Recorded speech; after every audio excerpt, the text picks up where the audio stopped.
All right, I am back from my walk, ready to embark on this world tour. Just a quick intro, since I think statistically most people are likely to see this in a video form rather than the live stream where I'm actually doing it. I hope that's the case anyway. But Aglunata is a lifetime world that I started in 2018 when Hermitcraft season 6 started, and I modeled a lot of it after that. And I consider it a lifetime world, meaning as far as I can tell, as long as I'm playing Minecraft, I will continue to play in this world. I like being able to reflect on things that I've built and continue to expand on it, and I'm not really a big fan of the early game. But I also want, just in case I ever do stop, it'd be great to have some kind of remnant of the world.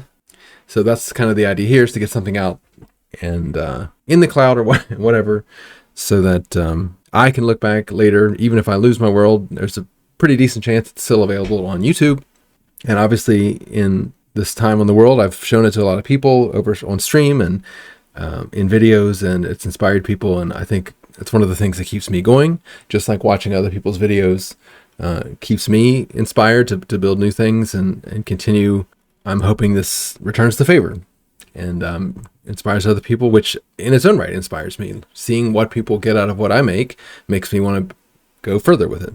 So I don't expect this to be super formal and well put together. I mostly just want to try to show everything and talk a little bit about the world as much as I can. I'm going to forget things. I've done a tour before, and my brain is one that basically, if I've said it, it's hard for me to remember whether I said it in the previous video or now. So I'm going to try to make the best of it and show what I can, and hope it goes well enough that when I look back at it later, I remember what it was like to build in this world and didn't miss anything that I really wish that I could see. That's kind of my only goals. So this is me. You see on the screen, obviously. I don't really need to talk too much about my character, I guess, but lore-wise, my name is obviously Crimulus, and in this world, I'm a cloud, and I just materialized out of nowhere, and I wear this suit. Let me take my armor off. The green and cream is a suit that contains the cloud and makes me look like a person, but I'm not really. I'm a cloud.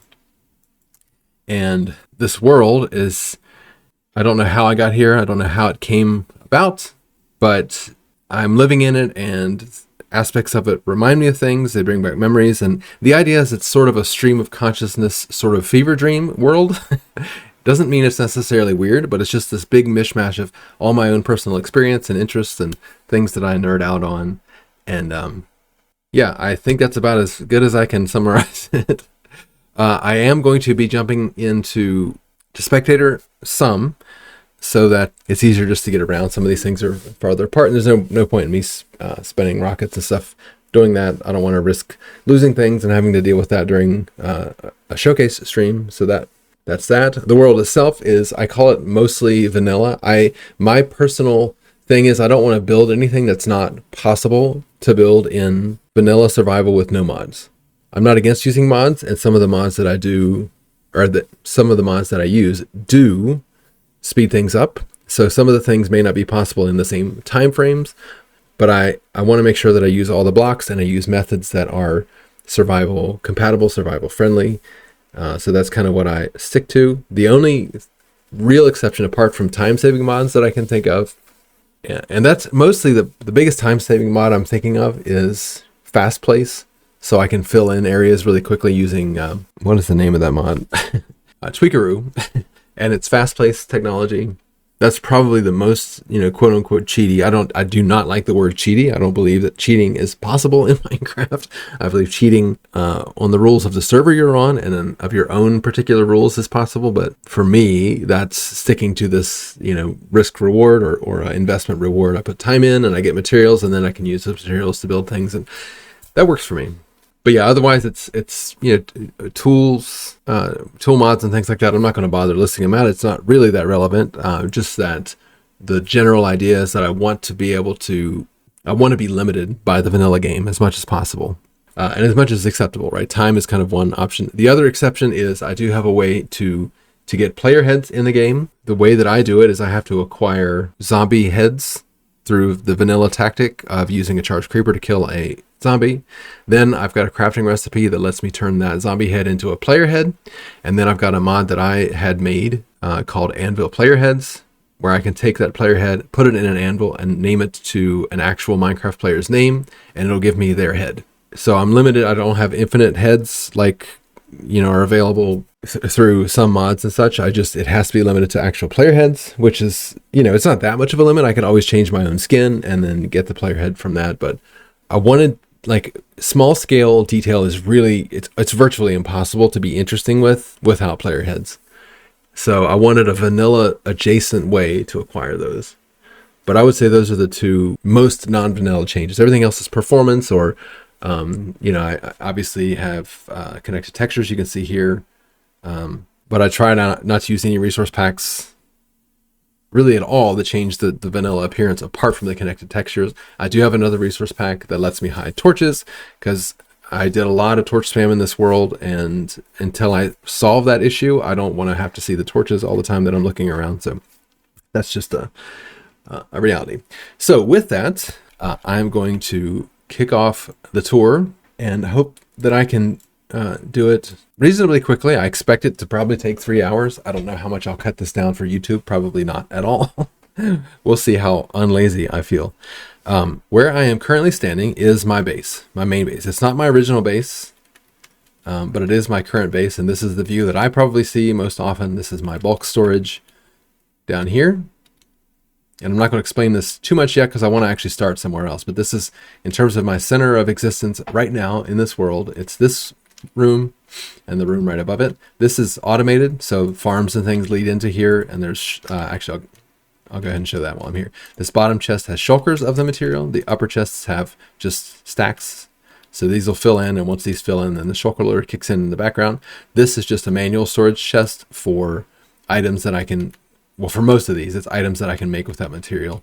Some of these things are like related things. So glass, clear glass, I put in here. I actually have colored glass upstairs. Gravel, I've got coarse dirt in here, as well as suspicious gravel, just sort of related things. Sugarcane, I have paper. I have nothing in wheat because I have no idea what I would put in there. But it's just a manual storage attached to that. And then there's some other straight up shulker loaders right here for certain items. But again, I'll come back to that later when I'm touring this base. Upstairs is the room I see second, maybe equally as often, I don't know, but this is my manual storage. So in terms of my, you know, quote unquote base, I would consider that this story and this story of this building. But we're not going to start here. We're actually going to start in the very first base that I was in this world. And obviously you're seeing some things along the way. But my first, it took me a while of playing the game to consider myself a builder. I still don't think of myself as a builder. I like to think of myself as kind of equal parts. I really like the technical part of the game, but early on, I really liked exploration. That's the first thing that I did. I played a lot of hardcore, but eventually you realize that exploration in this game is limited, that there's not infinite things to find. Eventually you found everything, and you found it multiple times. So after about 20 or 25 hardcore worlds, I started to get into more technical Minecraft. I found Azuma, and through his tutorials, I ended up finding Hermitcraft. That was right around the beginning of, it was the very beginning of Minecraft 1.13 and the beginning of Hermitcraft Season 6. And the way they set up that world is they had a giant island. So I found a world that was set up the same way. I had this island, you can see my mouse there, and I, just like them, or not like them, but of course I thought this was a huge island. It really isn't that big now that I've been building in it, but this was the island. And I had this idea of dividing it into districts. And so in this corner, we have the fantasy district. And over here is medieval. This little section that we were just standing in is the Shire. That didn't exist at the very beginning, but I'll explain that in a second. And then sort of more in between, like more modern builds right here. A desert. There's like a temple here. We'll see that more in a second. And fantasy, which that's... You can see now I've built more in here, but then I also wanted to take every biome in the game and build it on this island. So you can see a mesa here that I made, and an end island and taiga. snow, desert, etc. It's actually jungle down here. That motive has changed a little bit too, mostly because of the size, but we'll obviously get into that as we go. So where we start is what eventually became the Shire. But when I very first started, I didn't build. I wasn't really into building, and so I did things underground. So obviously in this case, I used a lot of spruce underground. This was intended to be like a hobbit hole.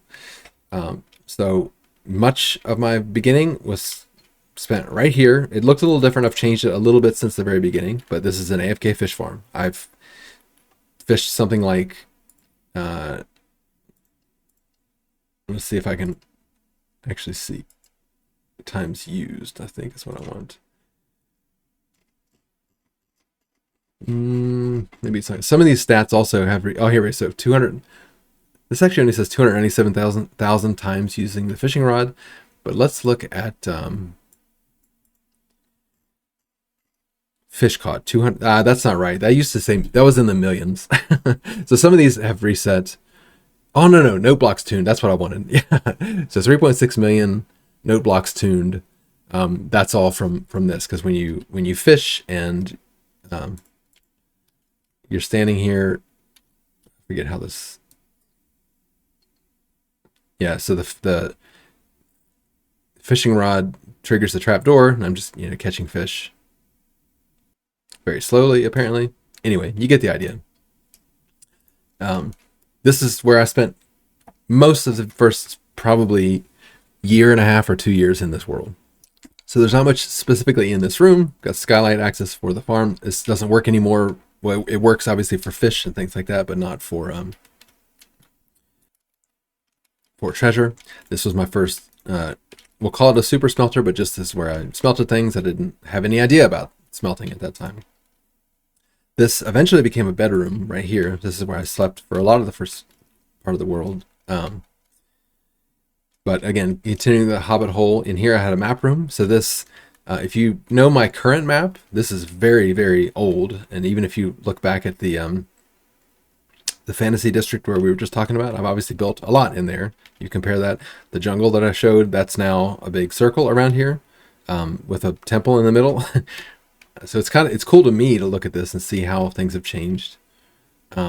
Most of this is less useful to look at until you understand the world as it is now. But even when I had this map, when most of this map dates from pretty early on, within the first year of the world. So a lot of this was built then, and it felt like the world was so old at that time. But a lot of the work that's been done since is underground in a lot of this island, and then off in other places. This island I've now terraformed to be like a savanna. In terms of districts, this area over here, my son is really, really into, or used to be really, really into The Legend of Zelda. He still is, but he's older now, and he has other things he's interested in. But this whole area over here is Hyrule, and I've got plans for a castle to build over here. But as we go around the world, if you are able to keep this in mind, this is what the world looked like about a year in, give or take. Some of the, I've got a cartography table there apparently. Some of the maps I've updated since, but for the most part, they're right around that 9 month or so period. So this is my Guardian farm that was there at that time. Through this area, so I was married when I started this world, and this was my now ex-wife's part of the base. So she lived in this world too, and this is still a to-do that she left herself. And some of the builds that she did make are still in this world as well, but we've since divorced. But I'm nostalgic. I don't really like to change things too much unnecessarily. This is a hidden door that she made. I've updated it since, because the double piston, or the technology in general that was being used in here, I've just made it faster. Just a storage chest, little area that she built back here, chandelier, and there's another hidden passage through here. This used to lead, actually still does lead down there. I think we'll get to that another way. But one of the things you'll find is I personally love hidden passageways, so they're everywhere. I think maybe there was one in this room, maybe not. Just other rooms. Her section, again, not a whole lot here, and I try not to spend a crazy amount of time at each build, but because this initial base was so important, or such a big part of the history, I feel like it's important to capture that. This is just a room. I'll show you how this circles back around. This is the auto sorting. So this would be probably the pinnacle of when I really got into technical Minecraft, is I had to look up how item sorters work. So this is my first build of a impulse item sorter. I mean, you can tell it's old because I haven't even started using stone bricks for redstone yet. Now, to this day, I still use stone bricks for everything that I do with redstone, with a handful of exceptions depending on the build. So this is pretty old. I got to that convention pretty quickly. These are all the items, and it's still full of name tags, and of course now we'll be able to craft these, so that's less valuable even, but no problem. Actually, I don't think there's, except for the Nautilus shells, I don't think there's any reason I'd ever use this farm again now. And I'm not sure if you can even get Nautilus shells. But around this corner, it circles back into, so we're back into this fish farm. This is for another technical thing that I built. This used Mumbo Jumbo's non-stackable item filter. So all the books and bows and everything came into here, and I would just come in later. And mostly I was looking for mending books and things of the like, and XP just in general, but I would come in and pull those out, and then there's a lever here to flick this, and it just dumps everything out of there. So once I've taken everything out that I want, I flick that lever. Before we go too far in the rest of the base, I'm going to go ahead and go down this just to see where it takes this. Can I close that from in here? Yes. So this would take you to, I think... Oh no, I forget where this took you before, but I've since dug out a huge area under here. So this just is kind of here, but again, for nostalgia reasons, I've left it there. We'll get into this later. We'll see how much later. It's always fun to go back and look at these things. At least it is for me. Hopefully it is for someone else too. Okay, so the other player who's been on this world long term, I mentioned before, my son, he plays here as well. His part of the base, wait, let me make sure I didn't miss anything. Yeah, we're good. His part of the base was over here. This also used to be, I'll show you in a second. I think there's a hidden passage. Yeah, right here. So this leads back to where I thought the other one led to. This was her netherwort farm. So it comes up.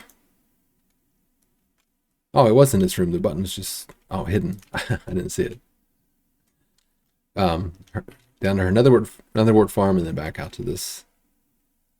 The purple is mostly her. I mean, I like the color purple, but she picked that as kind of the theme for her base. That goes down to here. This used to be where I came in with an elytra. So this was the elytra entrance for the base. I've since built, obviously, a huge tree here. You may have seen it as I was flying over here, but that's now covered here. I would like to decorate the inside of this. That's sort of my new philosophy on things, is I want everything to be fully decorated, or at least fully decorated to what I'm capable of at the time. At this point, I was fine with this just being lit up under here, but now I either fill builds in or I decorate them. So that needs to have a purpose. It doesn't yet. But then to this direction, this leads to where my son's area of the base was. Part of it is still kind of mine. I have a little build area over here. Just another little hobbit hole back, the front of the Shire, just to show you where we are. It comes out there. That's minimal decoration, but it's decorated to my ability at the time, or interest at the time, and I'm fine with that, leaving it there. His area is very much like a 8-10-year-old built it, especially in 2018 Minecraft. This stuff was still the more common things. Not much in here, not much decoration. He actually was way into Minecraft more than me at that time. He knew more things, but looking at his base now, it very much looks He built this door though, even at that time, and I'm he was supposed to decorate that, not just have a hole in the ground. But trying to tell a kid to do things is. There's not a whole lot here to see. Probably some for me, nostalgia wise. Just remember what he used to build and how he used to think and talk about things. And he had dogs in here, but he's since moved. He's made multiple other bases after his mom and I got divorced. He took over a build that she made, kind of made that his base. But even that, he hasn't really played in too much. This is just his hidden stash, I guess, of goodies, but there's nothing good in here. He used to have fish in here. I'm not sure if he moved those or they were a casualty of a accidental command mistake. Again, not a whole lot to see here, but hidden passages. This goes to nothing. I guess it does go to something. What's up there? Ah, this is his new. So this is one of the. So his mom actually built this base too. So we're in the medieval district nearby. She actually built this way over there, and I moved it to this hill just to keep it in. That was before I'd really understood how. She thought of it as a fantasy build, and it kind of is, but I like it more in the medieval district, and I didn't want to change it much or just tear it down, just because I don't like to do that if I don't have to, or don't have some other plan that makes more sense. But yeah, after she and I got divorced, he first moved into this area. I think he actually built these stacks of logs, and but he had a bunch of barrels and things in here. There might still, he's not as, he leaves more stuff lying around than I do. But he moved a lot of it out. He had items in here. But since then, what's in these shulker boxes? He's moved to a different place. But again, he doesn't really play on here that much anyway. I don't know why all those prismarine things are in there. But somewhere along the line, I really wanted to try more at building. So the Shire here was my first attempt at terraforming, and even now I think it looks great. I would probably do more custom trees and such. But that's what this area is all about, and it's designed to kind of be Shire-esque, not necessarily the Shire from any particular movie or book or any other depiction, just kind of my idea of a Shire-like place. And it also overlaps with my biomes, because this is like a flower forest or something along those lines. So let's go back. I said I wasn't going to fly, but here I am flying. But we'll go back into here and we'll look at the bottom part, because that's where most of the farms and things were. So again, past the bulk storage. This staircase didn't always look like this. I don't even remember what it looked like, but when 1.15 maybe came out, where we started getting where we got the red nether brick walls. I don't think we had those before, and I don't think we even had granite stairs at that point. But when those came into the game, I really liked this color combo, so I came in and changed this. I don't think I was even living in here still at the time. I moved out of here pretty quickly, but or at least in the grand scheme of things, it was pretty quickly, but it felt like I'd been in here a long, long time. But at some point I changed that. This way we have some automated farms. This used to be a cactus farm. I've made a bigger one and moved it since. So if you saw the stream this morning, you see the new cactus farm, and actually even a brand new one, because I just changed that one yesterday. That was in here, but now it's just an empty room. Here we've got sugarcane. These still work and run when I'm in the area, but they aren't my primary source anymore. This is where I bred pigs and sheep, cows. At that time, I was still eating steak for food, but I've switched to cooked pork since. This used to be a chicken cooker, but I've taken all the chickens out. I've got a rabbit farm. So this was my first room that I decorated, and I thought, man, I really did an amazing job in here. And it does look nice, but it's hardly as detailed as kind of some of the stuff I can do now. But one of the things that I like in life in general and in this world is collecting things. So I like having all of the animals. So if I need a cow, I can come here and get cows. Obviously there's new cows in the game now, new sheep and new, well, not new sheep, but new pigs. But this is the original, and I just like keeping it like this, just a couple of them. But this was me collecting the rabbits. So I've got rabbit breeders in here. So I can breed these 4 rabbits. It'll give me 4 or 2 babies of this type if I need them for any purpose. So those all the rabbit types are in here. I don't have toast, but you can't breed toast. You can just make that from any rabbit. And obviously I don't have killer rabbits because they don't exist in vanilla. And then just up here is apparently a ladder's missing. Just where I could restock the wheat. Whatnot. Okay. Probably more time than I needed to spend here, but cocoa farm, just a manual one here on the walls. Back this way, I collected and still collect the music discs, but there are a lot more now. I did go through, you can see them in this preview. You can see the red disc in the middle at the top. That's Pig Step. I added that to all those when that came out, but so many more discs have been added since. I've just left this here as kind of a nostalgia thing. Pumpkin and Melon Farm, you saw that update earlier. All the cats in the game, I've got them down here. I do have all of the tropical fish types. I don't have them all the specifically named ones. I don't have them all on the walls here. I do have them in this shulker box, the ones that I don't have up there. But I am making a zoo, and these will eventually go in there. But for now, this is where I've got those on display. Again, all the cats. I had a general mob farm that was down here, and it's still here. But just like that other thing we looked at a bit ago, it goes down into the this area that I dug out. So this is where it used to be mobs would spawn here and flush down into this hole and die, and there's drops would go up there. There was another platform here. I also had, and I guess it's not there anymore, but I used to have mushrooms in the wall. This doubled as a mushroom farm. Just red and brown mushrooms. And I forget what I kept in that chest, but something. Back here is just the redstone for all this. Items are, again, obviously pretty old because I'm not using stone bricks for that. So,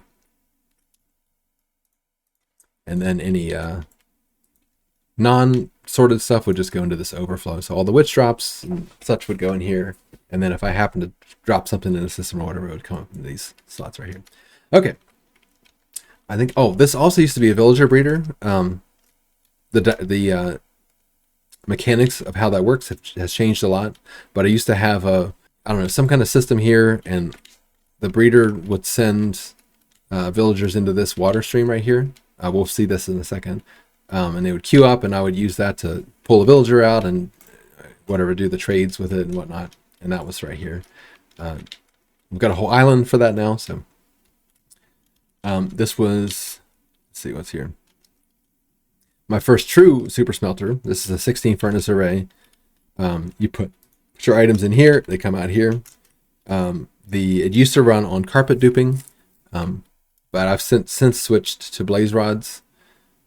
I've also changed this. I didn't have all this technology available at that time, but you click this no block and you can get back in there to manage stuff. The carpet duper used to be up here, but now I guess it's out of fuel, but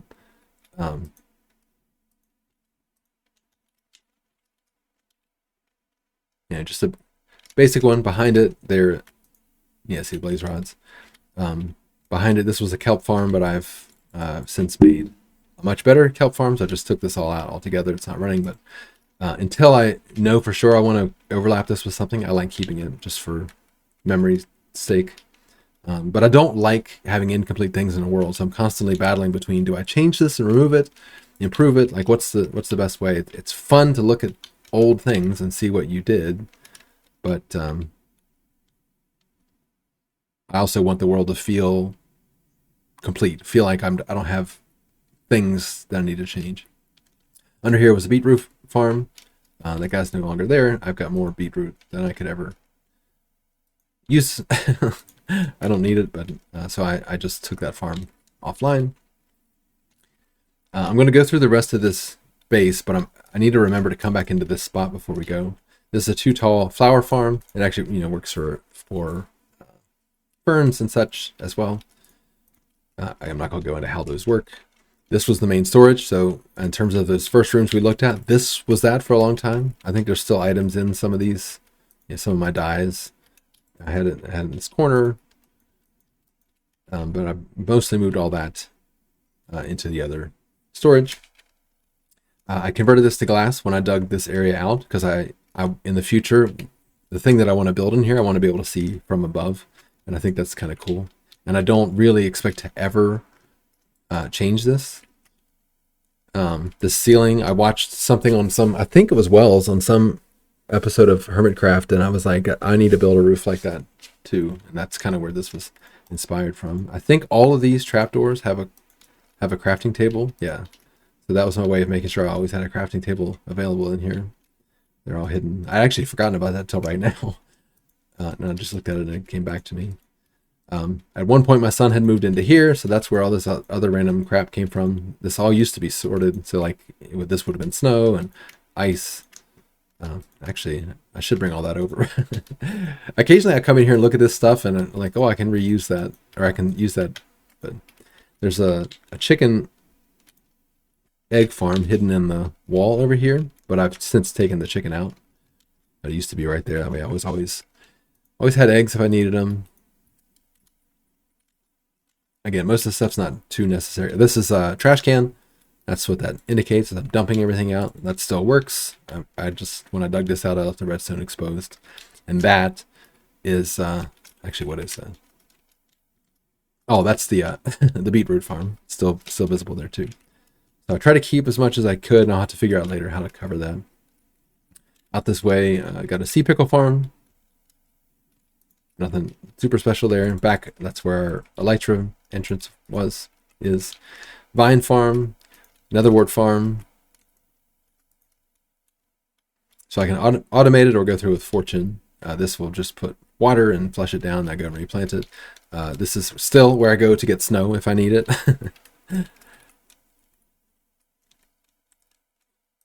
This is where the netherwort comes out. This is a hidden area. I think if I throw a rocket, oh, it opens right here. So there's just a room that I dug out, and I never had a point for it, but I've just left it because I feel like I should use it for something. And when the calibrated skulk sensors came about, I updated it to have a hidden door here. So eventually something will go in there. And I'm going to stop here and go back to where I was talking about before, just because I want to make sure I finish all the underground stuff. Once upon a time, you had to have 30 bookshelves to maximize a enchanting table, but never actually during the time that I played Minecraft. I just misread that. But I wanted to have a completely hideaway. This was long before too high ceilings gave me claustrophobia. But I've made this room to where the crafting table or the bookshelves would just pop in and I could hide them. And so all the shelves I still keep, even since Soul Speed and Swift Sneak have been added. I even keep those extra ones in here if I have them. But I have different places for most of these things now because I've got a whole villager trading platform. I don't think there's anything below. Yeah, just below is down again underneath in that big area I dug out. But yeah, you only need 15 bookshelves for a max shelf. But concrete converter. This actually was the path down to the mine. I will do that later, I think. First, I want to go out. I'll back up to where I was talking about. So we had the beetroot villager down there, but accessible up through here is where I had other breeders. So this is directly underneath my my fishing hole. So down here I have this little hidden area. I could come down and craft and smelt things. I think that button was to spawn proof this before I had a light here. Maybe, I don't know. But I used to have a villager breeder in here. There were several of these. That's the way villager breeders used to work. I can't even explain it because I don't really remember it. But I wanted to keep some of this stuff here, just so like we had villagers standing here, and the babies would go under. I don't remember exactly, I've since converted part of this to a sniffer farm. This used to be in spawn chunks, so this was always loaded, and I had lots and lots of torch flower seeds and pitcher pods and whatnot. I don't anymore. But this takes you back down to that where the villager breeder came out. I forget what's up in there. Oh, that's the burning, the trash for the books and stuff upstairs. Which direction do I want to go? I think I'm going to go back down this way. I don't remember what I was looking at, but... Oh yeah, we'll go out.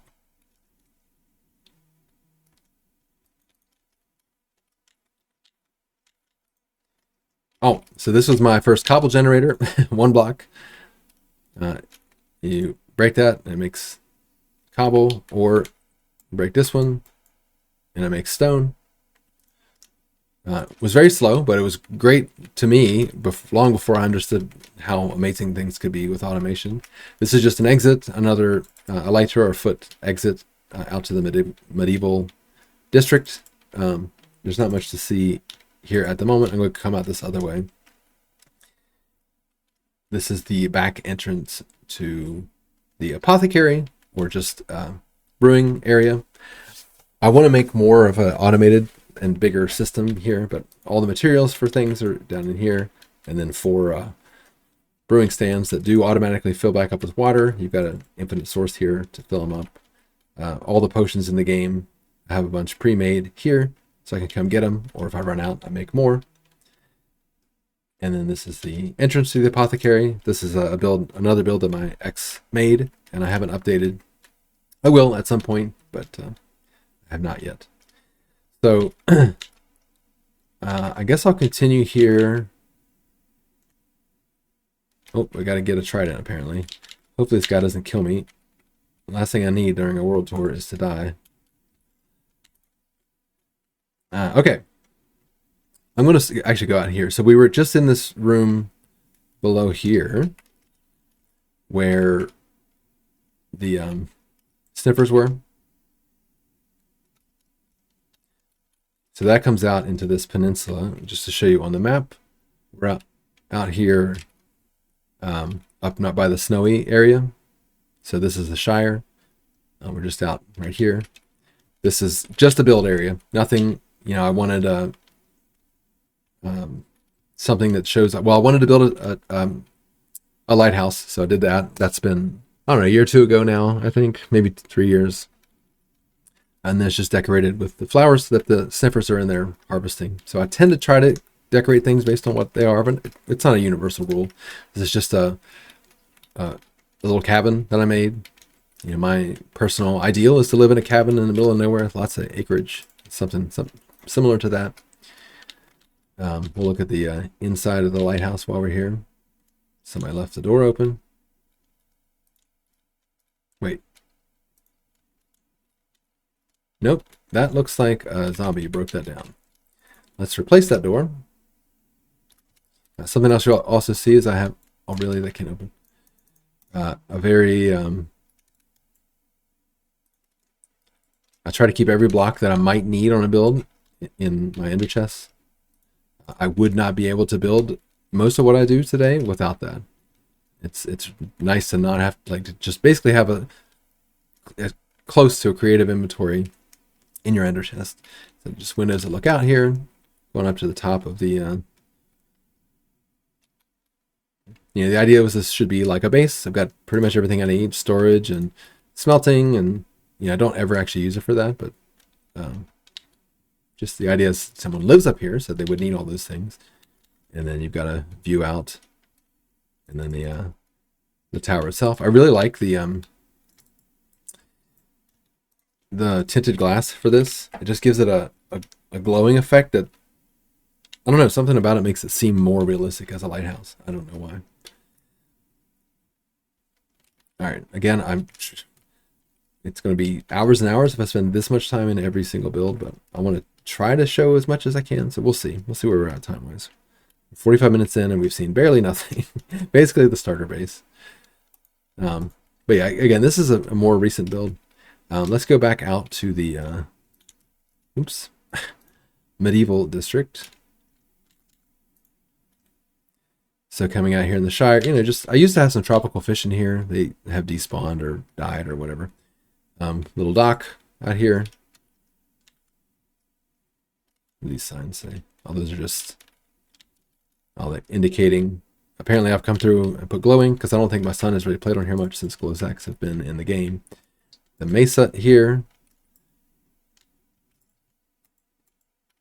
Nothing really on this island other than just a mesa. Just saying, like, this is a biome in the game. You know, like I say, I like to collect things, and this is my way of basically collecting biomes. In here in the medieval, I really like, you know, this is an upgraded build. I built it once and really liked it, and then I was like, I can do better, so I upgraded, and this is how it looks now. And you know, I probably could do a little bit better, but I like it as it is. And this is where I've got a breeding pair of donkeys, you know, quote unquote a breeding pair of mules, even though you can't actually breed them. I've gotten zombie horses since those came out, and skeleton horses. I actually have a whole island of these. We'll see later, but I always keep 2 here. Just a lore kind of thing. I like having them. This is the spawn. So when you first come into the world, you'll come in right on this area. I've got had a way to get Endermen into the overworld. And so there's a little trap when they go through the portal. They come in here and end up down there, and I can name tag them. And things have changed a little bit down there since, so we'll see that in a little bit as well. But I've got starter kits if someone comes on to visit the world, or I die and I just need some backup gear. I've got those right here at spawn. Ender chests, you know, just basic decoration. You know, you're kind of like cliche statue at this point, kind of. But like I was telling somebody one time on stream, you know, sometimes in a world you want everything to be bespoke and custom, and just like in your house, you want to make your own curtains and, you know, paint your own pottery and all that kind of stuff. And sometimes you just want to go back to Bed Bath and Beyond and buy it. And you know, I just wanted a nice spawn, but not something I spent hours and hours on, at least at that time. So that's what this is. And this sort of like infinity pool idea here. I really like spawn. You know, it could be better, but one of my custom trees here, and this is supposed to be like an apple tree. Obviously, this would be a massive apple tree in real life if we're here, but over here in the I think it's all for... Oh, one more thing in the medieval. This is a blacksmith. And 2 more things, I guess. I'm just showcasing all the iron stuff in the game. There might be more stuff, but this was all of it at that time. I have fire tick off. Otherwise, this building actually burned down a bunch of times. That's why I ended up turning it off. Just a decorative thing. Nothing really in here that is functional. Down here, again, collecting 2 of everything in the game. This is a horse stable. And I've got lights for it. When I first built this was a huge build. And it really is still a huge build. I actually, just the other day, this wall was made of quartz. I used slabs when I built it. And I don't cheap out like that anymore. So I actually came back in and replaced the slabs with full blocks. That was just the other day. But I've got all the horse types in here. Like oops, that's just from working the other day, apparently. Oh. So if I really want, you know, a black spotted horse, I can come breed these 2. You don't always get that guaranteed, but that's the idea. So if I want a specific thing in the game, I want to get it pretty easily. So I've got all the horse types in here, little you know, corral in here for them to train on or whatnot. I loved and still do love the fog effect, and this was kind of my way of trying to put a sky sort of feel in here for the horses and make it feel sort of like you're outside. And now that I think about it, I could come in here with some other... When I did this, I didn't realize that you could do fog effect glass, just alternating colors, and have more fog in a more compact space. So I may come in and put white glass between each of these layers, or light blue. But anyway, it's to kind of make it feel like you're outside, and it really does. But I thought I was really, you know, digging deep on this build, and I was at the time, especially with the size and, you know, the elaborate nature of it, and it's almost entirely decorative. But, oops, this one turns the lights off. But if I want to have a disco in here, I can also press this button, This button? This button. Apparently I broke something. I used to be able to press that button. Maybe this has to be on.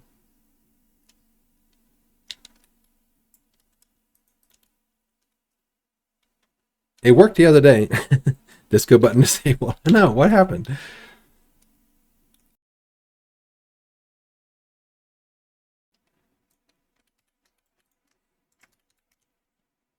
Okay, I'm gonna.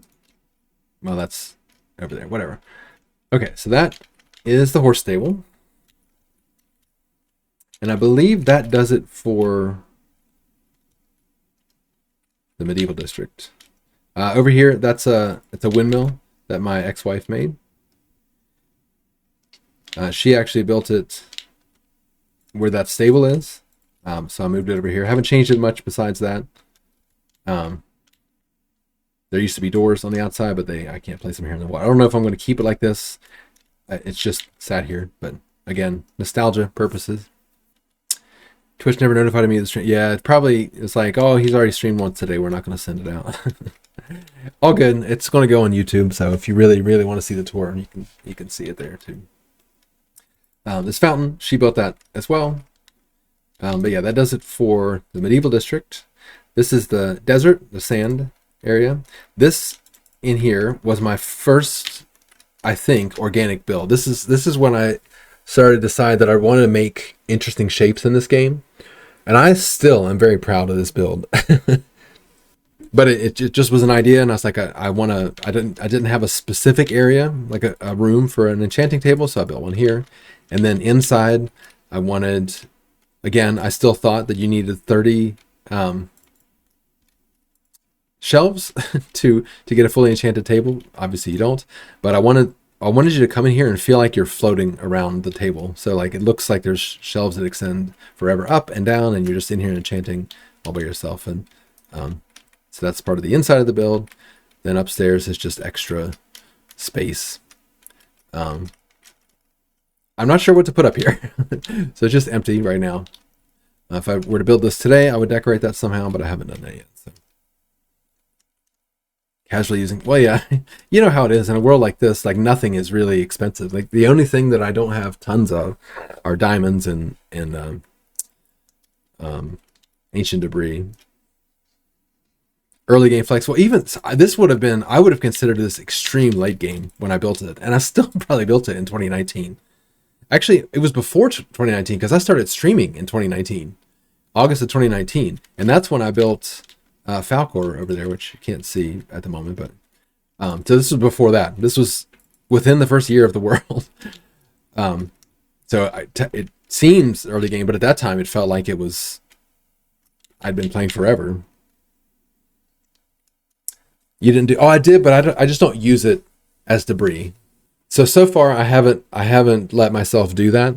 I do have 2 shulker boxes full of netherite blocks, but so far it's just a novelty. I don't want to use that as a, because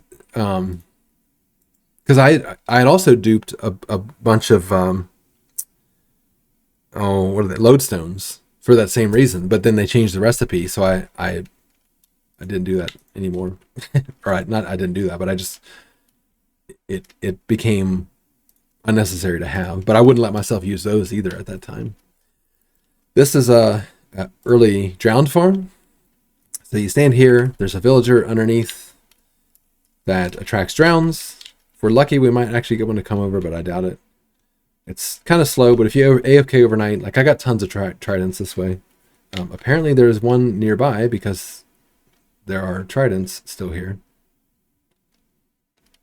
I don't see it. Anyway, they try to go to this villager, but they can't actually hit it with tridents, and they come and get closer and closer, and then the bubbles bring them up here and get dropped in front of you as a player, and you kill them, and their bits end up over here.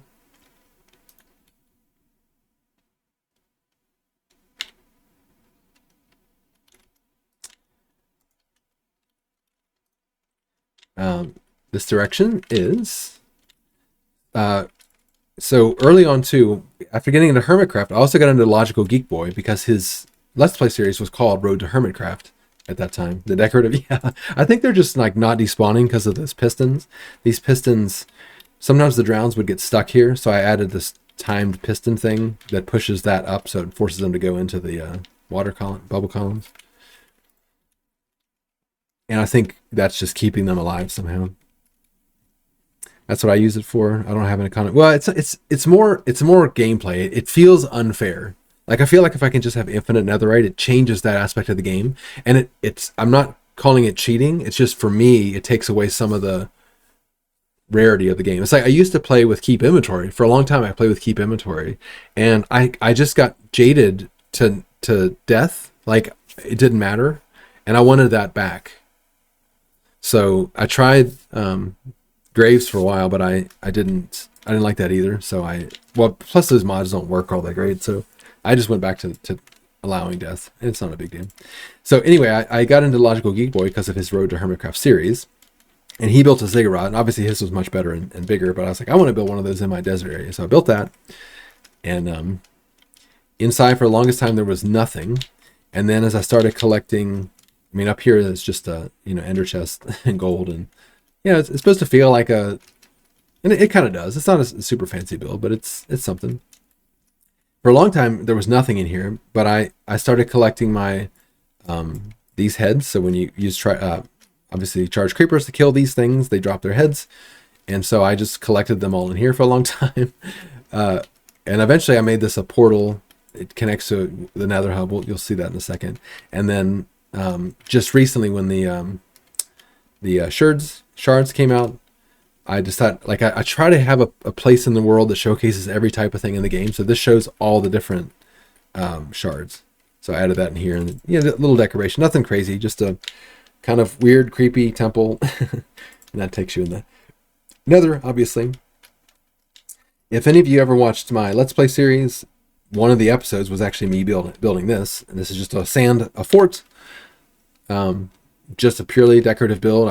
Well, that's not true. I wanted a place for my Phantom farm. So if I have a claim to fame in the Minecraft world, it's the Phantom farm, even though everyone who builds them now just says this is the standard farm. It pisses me off, but whatever. I didn't truly invent it. I had never seen one, and it's my most watched video on my YouTube. But I did find eventually someone had made something similar, so we co-invented it. But in terms of the popularization of it, that's almost entirely me. So it really frustrates me when people don't credit it, but it's fine. It's just a game. It's just the way it is. Anyway, I built this farm, or this fort, for that farm. There's nothing in it. I would not allow this today.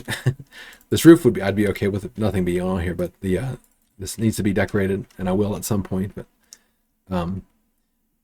this takes you up by foot to the top, but to actually get into the farm, you can't get into it this way. You have to actually go through a hidden scaffold entrance down here.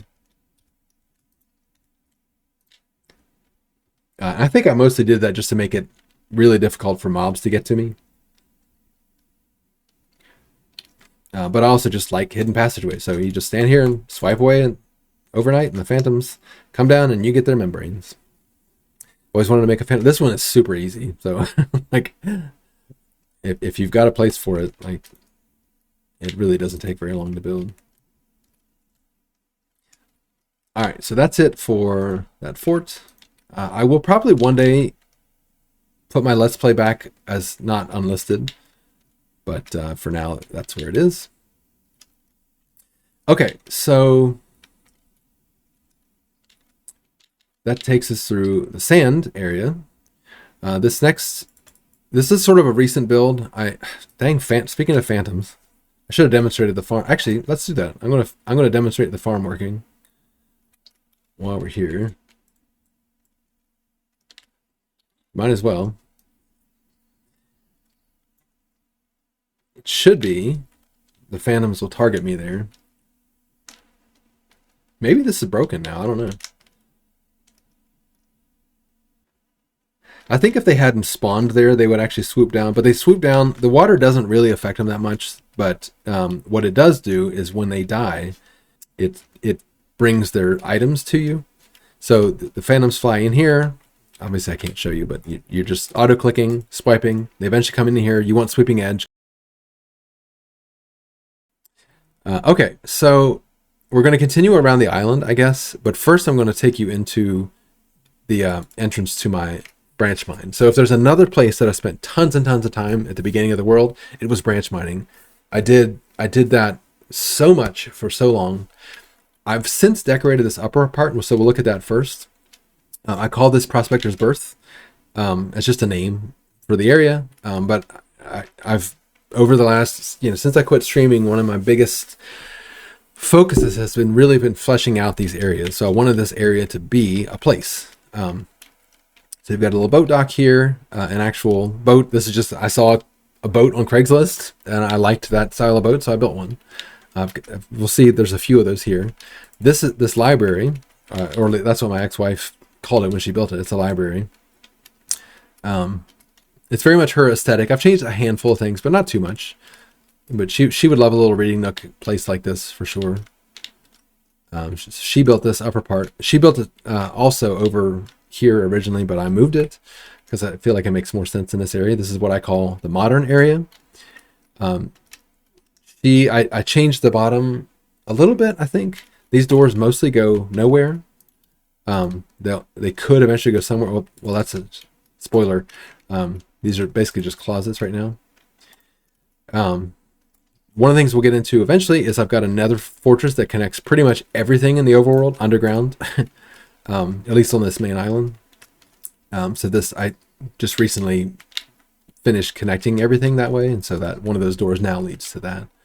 But I moved to here in what's the modern area on the map. We're looking at this over here, so more like contemporary stuff. I've got a school here, and we'll look at that shortly. Because we finished the desert, we're going to go through the modern. So this is Prospector's Berth. There's a boat here. This boat, it just not crazy interior, but it is finished. But up here on the helm, this is when I first learned about that you can make these maps like this. If you find a treasure map, but lock it before. You couldn't actually lock maps when I started this world, I think that came in 1.15. Anyway, it makes such a great decoration. This is actually what kicked off me starting these maps. Like if you look at this number, it doesn't even show what, all because I named it. It's a named map. Anyway, the idea is it's maps to the home port here or whatever. It's a decoration that I used when I was building this boat. And that's a pretty recent build. So it's kind of weird to me to think that I've only been working on that stuff for that long. I built a handful of boats, so one of them's here. The rest of the modern district, there's the library, the Prospector's Berth, a crane. Again, this goes down to my mine. We'll do that next, but I want to finish the modern area first. Over here, this is actually a sheep farm. And those of you who used to watch me do this sheep farm on stream, which it feels more recent than that, but I guess that's pretty recent. It is by far my most intricate interior, or at least it certainly was to that point.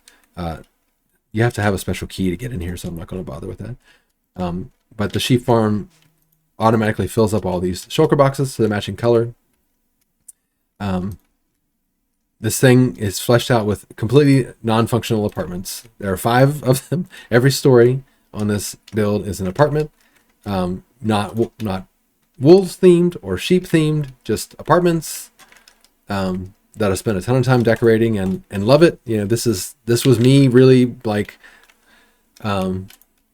leaning into, I'm a builder and I want to build things. I want to make pretty things.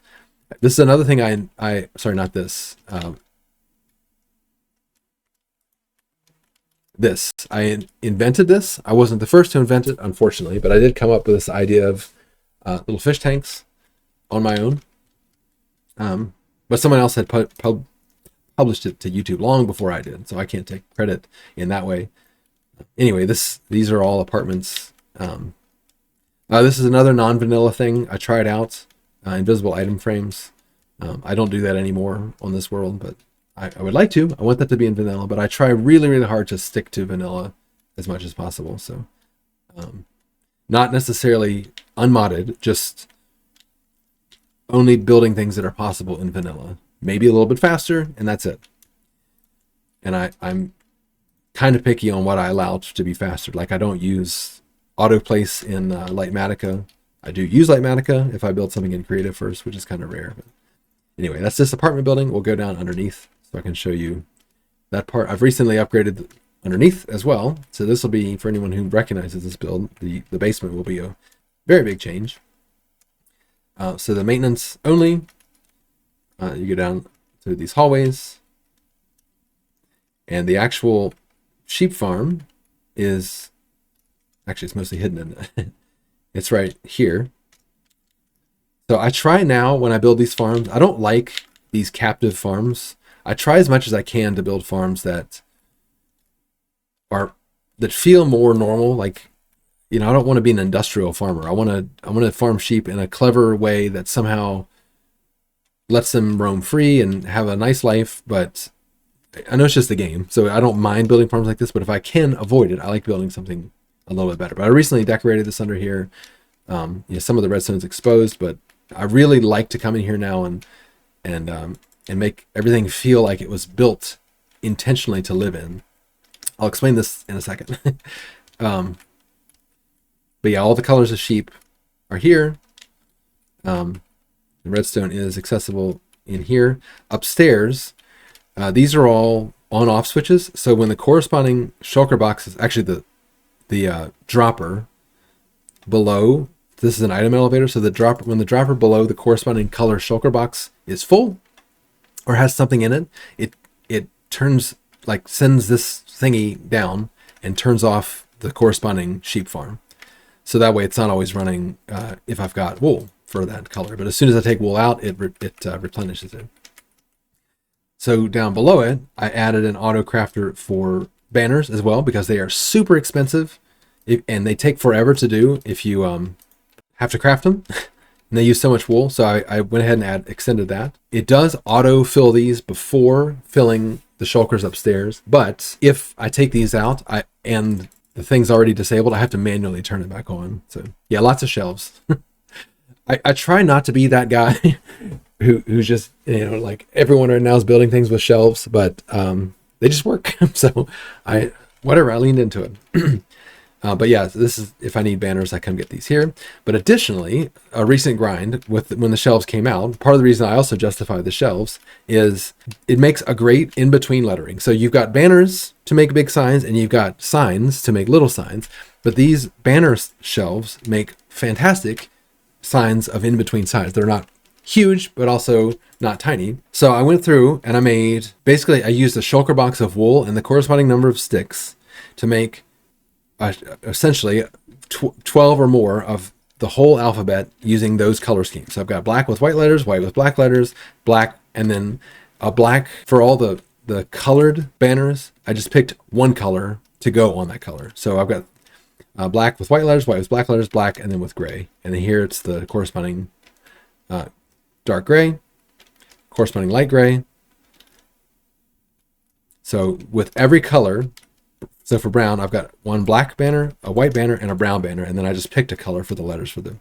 And those are all the way around here. So if I ever need letters, I don't ever have to think about it again. I just come down here and grab them. Unless I specifically need one set of colors, I'll never have to craft these with a loom ever again. I just come down here and duplicate them. So that's a really nice upgrade for me going forward. The auto crafters need sticks, so I've just got a way. This is full of sticks. It drops through and goes around, and I need you to make colors of every winter. I considered it, but that is I think 2 orders of magnitude grind further. I wasn't into that. But you'll also see down here that this connects to the Nether Fortress I was telling you about. But this made me happy because this used to be just a stone box, and I want everything to be decorated. I want to try to get away from making stone boxes altogether. If there's an area in my world that is not decorated, it's either going to get filled in with blocks or it's going to get decorated. unfortunately, that gives me a lot of catch up work to do. So I'm kind of, I go back and forth with this stuff. But this is one of the builds in the modern district. This is basically a direct steal. So from in season 6 of Hermitcraft, Python was still on the server, and he built what he called a lake of life. And I was like, I'm building that. And I added it right here in this custom tree. I think this was actually the first custom tree that I ever built. That's in the middle here. Also in the modern district, I built a school. I sort of ripped off parts of this bus. Obviously the scale, this bus would be massive in real life, but I built an elementary school. This was very early, so I didn't really understand depth and texture and much of any of that. These were the first banner letters I made, and they're different than those others, but some farms I feel are aesthetic enough. Yeah, I mean, they can be. For this world, I want that to be that's my rule. Like when I build something, the whole thing has to be decorated, and to the best of my ability at that time, because I don't want to constantly be going back and fixing things. But I don't want to be able to say that I could have completed that better at that time. That's the rule. So the interior has to be done. Ideally, there's some lore and whatnot, but yeah. So here's the principal's office in the school. This is just a random LA that I left here for whatever reason. There's 2 classrooms, a little science stuff. And I'm happy with this build. It's basic, but for the time it's complete, and bathrooms and whatnot. It feels like a small elementary school, and I like it. I could improve it, but so far I haven't wanted to, and I'm happy with the way it is. Eventually I'll have a road that this bus used to get here, but that's not there yet. If you were here on the stream earlier today, you know what these buildings are. I just built the buildings at first, and then I decided I want buildings to have a purpose. Again, this was 4 or 5 years ago. So I put a cactus farm in here, and I put a pumpkin and melon farm in here, but I've since decided I don't want any building that's just a cover for a farm. I want the buildings to all feel lived in. I want the world to feel like someone built this for a purpose, and you wouldn't just hide a farm for the most part in real life in a building. So the earlier stream today was me moving the pumpkin melon farm down underground here. So it's still part of the building, but the decoration upstairs will be different. It'll be, I don't know what it'll be yet, but same thing with this cactus farm. This is my general mob farm. It's the closest thing to breaking that rule as I've got. But when tinted glass came out, this used to be just a big stone thing. I had these oval decorations on it, but it used to just be stone. When tinted glass came along, it gave me the ability to make this upgrade where I put the tinted glass in, because it still keeps the farm dark, so mobs will still spawn. But I was able to make it look, a little bit more like a building, even though the scale is just so far off. It doesn't really matter. But I did my best to try to make it look like a hotel. You can kind of go in it and walk around. Obviously, it's still almost entirely a farm on the inside, but I'm okay with this for now. But I'll probably change it at some point too. This is the stone I was telling you about earlier. This is for me to come out and I can filter out spiders, most importantly, so I can get spider jockeys. These are pumpkin, Halloween jockeys that I need to transport over to my zoo. They'll come looking at my desert metropolis and the empty village. No, it's not a judgment on anybody else. It's just my rules for this world. That's how I do it, and I'm sure that'll continue to evolve. But makes sense on the stone. Yeah, I don't like. I used to do it all stone, which is its own sort of like if you try to do this on all your builds, it felt nice and clean, but I can do better. So much better. So this actually goes down to the Nether Fortress that connects everything. I'm going to do that as its own separate tour, but just to show that things are connected, I'm going to try to do that. So this, I'm okay with it as it is. It feels like it has kind of an entrance. I'll eventually put a car here and make this more kind of lived in. A lot of stuff is still afterthoughts and half thoughts, but I'm, where it's convenient and where I think of it and where it really bugs me, I go back and I change things. So this hotel, It used to just be a box, and now I made it look more like a building in a city, and I'm happy with that. Over here, this is a completely pointless build. This is the governor's mansion. So I just wanted to build a pretty build. I forget what I saw somebody build that made me want to build a house like that, but it's the only modern build I've really done. Residence of the governor. Go in here. Again, I'm not going to go too much into it, but you know, like I said, this tour is as much for future me as it is for anybody else. And, you know, just if I lost this world or just gave up on this world or came back at 80 and wanted to remember it, I want this to kind of cover that. So it's just a decorative build. There's literally no farm or any purpose to this whatsoever. Little rooms up here. You know, maybe people. Whoops, I forgot that. I've got to remember when I leave this room to close that trapdoor. You know, just stuff.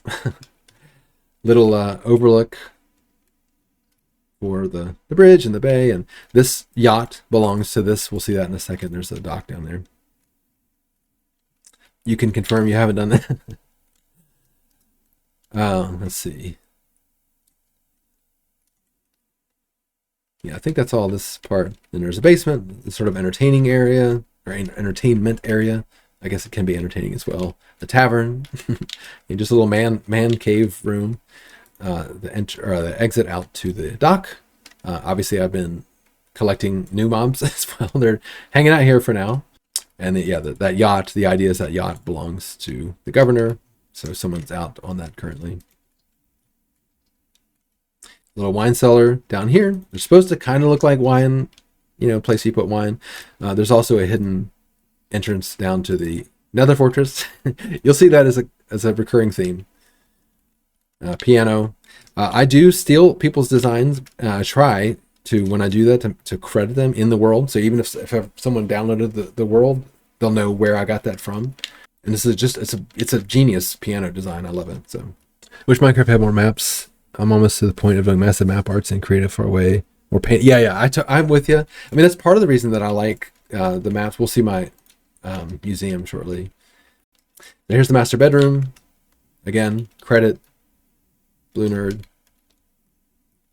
You know, I really don't mind stealing. It's really nice that people give ideas, because like I say, sometimes you want to sew your own curtains, you want to paint your own pottery, all that kind of stuff, and sometimes you want to go to Bed Bath Beyond and just buy something that works. So this is the master bath. Again, nothing in this build is functional. It's just to look pretty. This is supposed to be a pear tree out here, and to me it looks like a pear tree. Just another build here in the modern district, and you know, this world is just for me to just express creativity and build, and you know, I don't have a visual art otherwise. So this another pear tree here, little private yard and beach access for your own access to drowns that want to come eat your face. Yeah. I think that's all for the governor's mansion. Really? Oh, you're right. I muted. That sucks. Oh, well. I muted the desktop sounds when I started the stream, and I forgot to turn it back on. I don't think that's going to matter for the tour, but I guess I can add that disclaimer later. Okay, I believe that concludes the modern district. There's a zoo over there, but we'll get to that maybe separately. So now I'm going to go down into the branch mine. This entrance wasn't always here, but whenever I decided that I want things to be decorated, I want everything in the world to feel intentional and lived in and built for some kind of reason, I decided to come make this entrance. So the idea is it's like a more like old school mine entrance, and like you maybe come down here with a mule and cart, you know, down this huge area that people dug out over time. You know, these walls probably wouldn't be that straight, but I didn't feel like putting that much effort into it. So we're just gonna, from a lore perspective, we're gonna say that this is really hard rock and the walls stay up like that. And as a hard rock fan, it works. But when I was digging this out, it actually made me tear up a little bit. So I was digging down here, and I came across obviously caves, and one of them that I came across was just an area that I clearly had been in as an early Minecrafter in this world. And I found a furnace and crafting table. And just like the nostalgia of that, really, it was pretty intense emotionally. And I was like, I need to preserve this. So I started something that I call the Aglunata Registry of Historic Places. There's only two, I think, at least two official ones that I've actually labeled like this. But I decided to keep that. Otherwise, for the most part, I actually, we'll go ahead and take a look at this. I fill in all the caves underneath because I like when I go into FreeCam. I know FreeCam's not a vanilla thing, but I like when I go into FreeCam to see all the things without these visual distractions. I don't consider the branch mine a visual distraction, and I guess we'll go ahead and look at that. As you can see, I mined a lot in this world. This goes very far, and you can't see it in that direction, but lots and lots of it. And I don't like these distractions. So eventually I'll fill all this in because I want when you go into FreeCam, I want you to be able to see what the world looks like underneath. All right, so this is all the stuff that I've built underground here. You can see how massive this nether fortress is that I have connecting things. You couldn't see that as much before. I did a world tour a couple years ago that I had to not publish because the resolution was too low. But you couldn't see how this all connected. And to be able to get this view, it really gives me a sense. There you can see the pumpkin and melon farm and cactus farm of the breadth of work that I've done underground, because you don't see that above ground. Like, it looks like a lot of stuff has been built here and done here, and it has, but so much more is underground. Lots and lots of digging. And anyway, I decided not to fill this in because I want to preserve this as like, this is like baby Crimulus in this world, like worked in here. And I think that's very cool. So continuing into down into the mine, obviously I fly in and out of here now, but the idea is like people labored and came down into the mine, and you've got stuff bundled up and ready to be taken out by the crane. And it's just a decorative entrance. And the main entrance comes in here, and TFC used to decorate his branch mine like this. I never did this at first. Early on, this would have just been tunnels, 2 high tunnels down through here. Actually, at the very beginning, it was 3 high. I used to dig 3 high, and then I realized I'm wasting time. But TFC always used to decorate his tunnels, and so I came in here and I did this, and I decorated it. And when I finish a tunnel, I close it like this. If I've just prepped it and it's not, how far have I dug here? It'll look like this. So I close it off. Baby Crimulus yearned for the mines. That's right. Yeah, RIP TFC. Yeah, nice. Yeah, and it was before he died. So I actually, it was whatever season that he did die. That's when I decided to do it. Here, this is just an extra. There's a zombie spawner back here. So I made a little farm. I forget what I was trying to get in here. Apparently, I'm still collecting lots of ink sacs. I did not. I've got a glow ink farm here that I didn't know about. That's just what this little extra thing is. But yeah, I mean, 100%. I don't ever use the minecart. I just like having that there as an option. And it's when he did finally die, not finally, but when he did ultimately die, I had even more respect for his influence. But I also dedicated this mine to him. So that was when I first added the player heads in the game. That's his player head. It's hard to believe that's been three years, but it's two days before my daughter was born, actually. But yeah, I try to write that stuff in the world and to make sure that people know. So yeah, so as far as the mine goes, that's really all there is to show. But I'm going to show the breadth, how much of this mine there is. Here is the first slime farm that I made. Obviously, it still works. That hole over there goes out to the big. Oh no, this is my spawn chunks. So a couple of updates ago, they changed it to where the spawn chunks went from 8 chunks or whatever, 8 chunk radius to 2. And so I was like, okay, that's fine. I'm going to dig all that out. And then anything that I want running permanently, I'm going to put in this area. So that was right at the same time that the cactus flowers came out.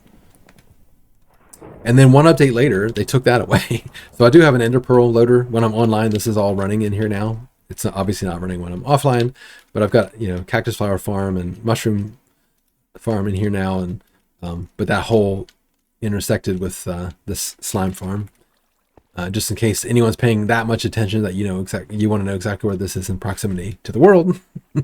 But the branch mine continues down here. This was the original drop chute. So if we go up this bubble column, it takes you back into the Hobbit hole starter base. So that's where we would have dropped down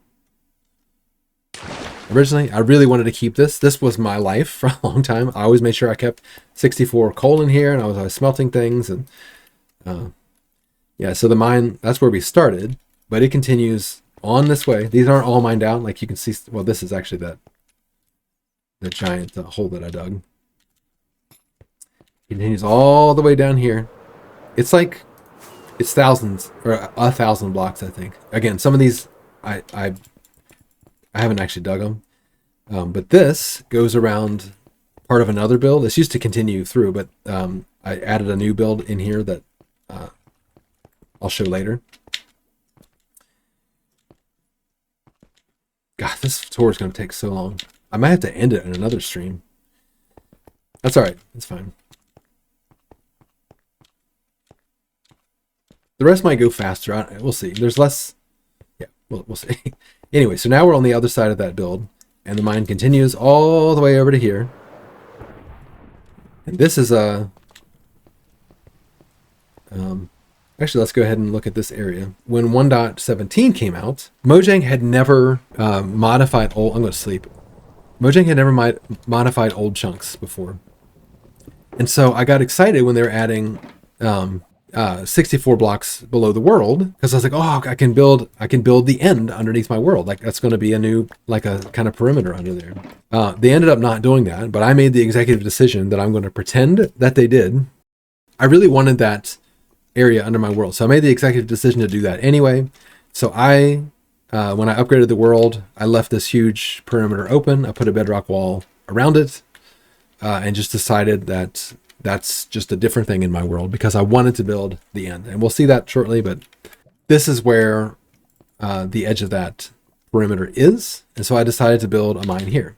So again, sticking with my decoration philosophy, I made a whole mining area with trucks and spotlights and just all this stuff. I've got a truck loading thing here. So if you want a truckload of cobbled deep slate, you just click that and it comes out eventually.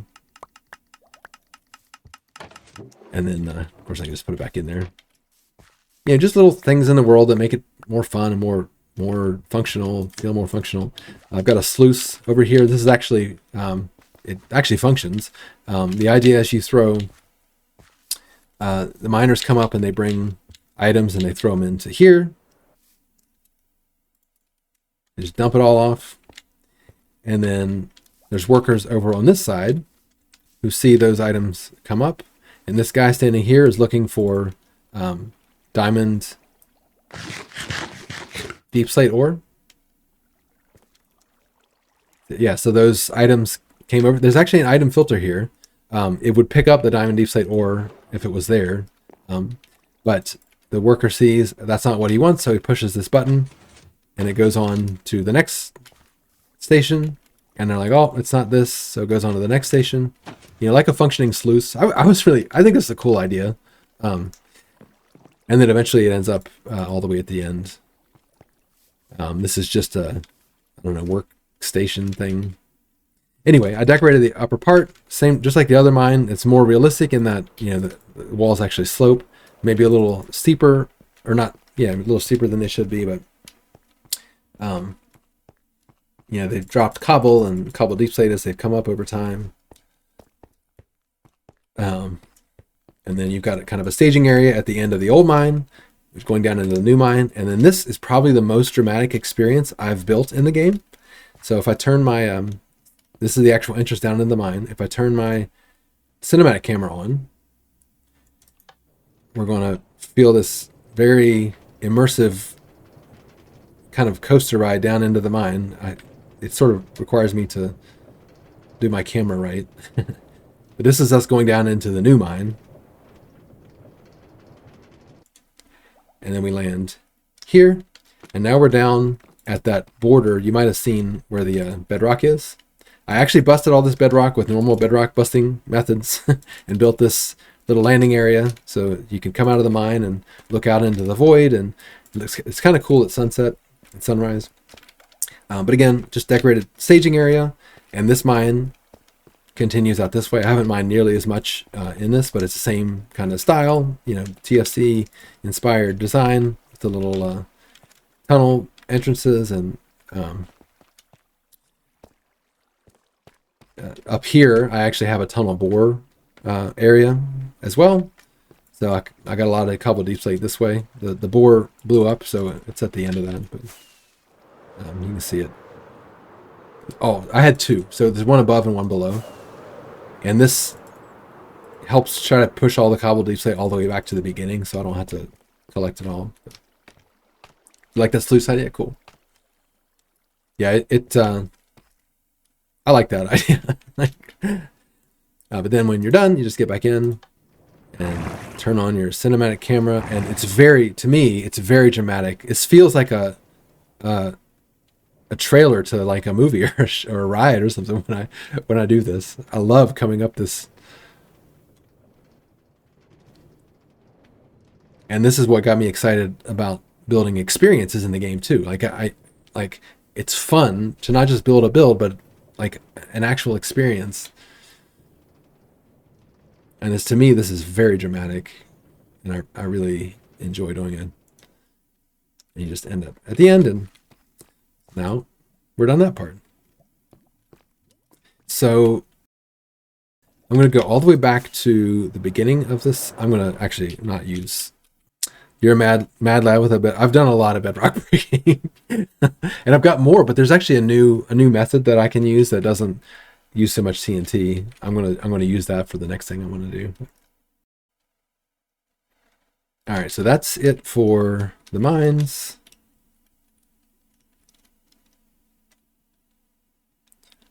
Let's see.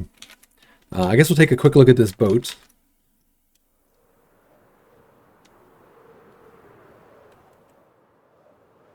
Yeah, nothing crazy. Just the refrigerator door that operates as the bath, or that serves also as the bathroom door. It keeps you from using the bathroom for too long because the refrigerator is wide open the whole time.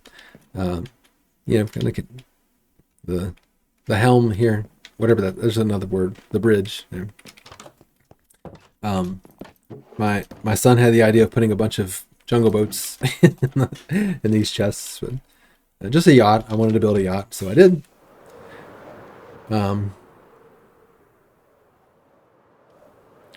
I think I'll do a quick tour over here in this area. This is the taiga that I showed. We'll do this area in a second, but just a basic taiga. Again, back to my cabin. This was my first take on a cabin. This was back when I had the Graves mod. Grandma Mommy came and toured the world. This is where she died. This was all her stuff. Died meaning when she left the world, she just died, and then I put all her stuff where she left it. So that was almost 6 years ago, which is crazy. But just a basic cabin. It does have another portal, not decorated. Demerit for Cremulous for that. Yeah, just me like forcing myself to build, accepting maybe not perfect builds, but just whatever comes out. And this is my son. He built Siren Head here in this. But for the most part, the taiga is just that basic build area. And then on the northern corner here, we've got snowy area, and there's nothing here yet. We'll go into this shortly. This is the big tree that I was telling you about. Maybe this was my first custom tree. But I, again, collect all the mobs in the game. So all the parrots, these are untamed. They're not tamed, but I tamed them with a different account so they wouldn't constantly teleport to me if I take damage. They used to be tamed by me, but that kept happening, so I tamed them to my my cam account. And then also, if you watch the Let's Play series, you remember me building this wall. There used to not be a good divider between these two areas. This is, it was going to be the whole zoo, but there's just too much stuff in the game and too many builds that I want to make for that to be all of it. But this is the main overworld part of the zoo. There's some more underground, and there'll be some more in other places. But that covers everything but the fantasy district. So fantasy is where my so this is the build I'm currently working on. If you saw me stream the other day, this is a stork delivering a baby. These are immortal end crystals, and I thought it'd be a cool idea to use those as the basket. So if you've seen me do organic builds before, you know that I like to sketch them out first in netherrack and shape them first. So that's the stage that's in. Here, as part of the zoo, more organic builds. There's mushrooms. I initially built that mushroom on the mob server when I was with that team and on that server. So I took a schematic and rebuilt it over here. Same thing. Oops. Same thing with those mushrooms. And then these are new mushrooms that I built on this world. It's true to my filling things in. This mushroom is full. And I don't always make it a rule to fill it with the material that it's supposed to be made of. But on this, I decided that I wanted to fill it with, it's actually filled with red mushroom blocks. So this, it's like 2 or 3 shulker boxes of red mushroom blocks inside the roof of this thing. But that's how I am personality wise. I like that challenge, and it feels more complete when I do stuff like that. So, that build we'll talk about when we do the zoo, but we'll do the rest of the fantasy stuff. This is kind of based on Taj Mahal, which isn't exactly fantasy, but it's got the glass roof, and it's just sort of, it feels fantastic to me, so it fits. Originally, it had a different design, and Kev, one of the people who used to come to the stream, nicknamed it the Sugar Pot. And then when I redid it, Serious Comics renamed it the Banjo Opry House, which is a perfect name. But you come in, there's a little restaurant here, not super fleshed out, but it's good enough. Little bar, and then a stage. And I used to do performances on stream on that stage. We've got seats. This tells you when I built it, because this would have been right around 1.16, because we've got the warped chairs. And upstairs takes you to one of the first of 2 balconies. No, 3. Oh, yeah, there's one down here too. Yeah.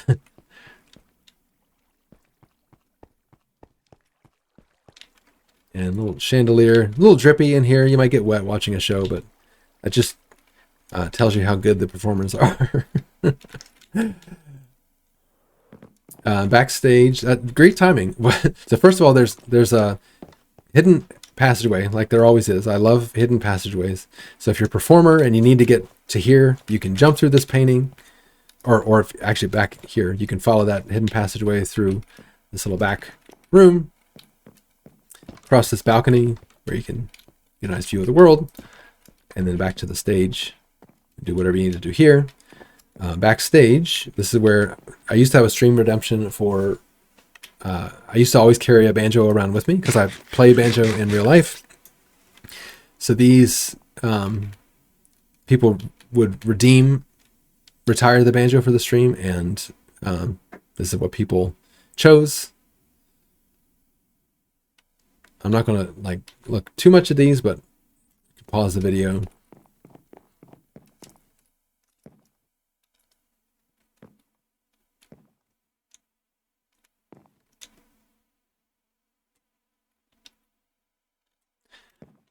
There used to be a fireworks thing here, and I could press this button and fireworks would go off, and we'd celebrate stuff on stream that way. But the fireworks are actually now in the in this building over here, so that's been moved, and that's because I did this. Well, we'll talk about that at some point. I think that's it for the opera house. Just upstairs. Oh, I need to show you the dressing rooms and this is where people come to work stage lights or whatever for a show. And then this is the orchestra pit. In here, there's 4 dressing rooms that goes up to where the banjos were. They're all the same. Not really a whole lot to look at in those. Downstairs is the music staging area. So we've got a drum kit down here. There's not enough room for drums upstairs. So if there's a drummer playing with the orchestra, the drummer would play down here. Same thing with the Wurlitzer organ. There's a wardrobe here. People can pick things to wear, and if you need to make new stuff, there's materials for that in here. There's also there's beacon beams for this build, so you can turn those on and off at that spot right there.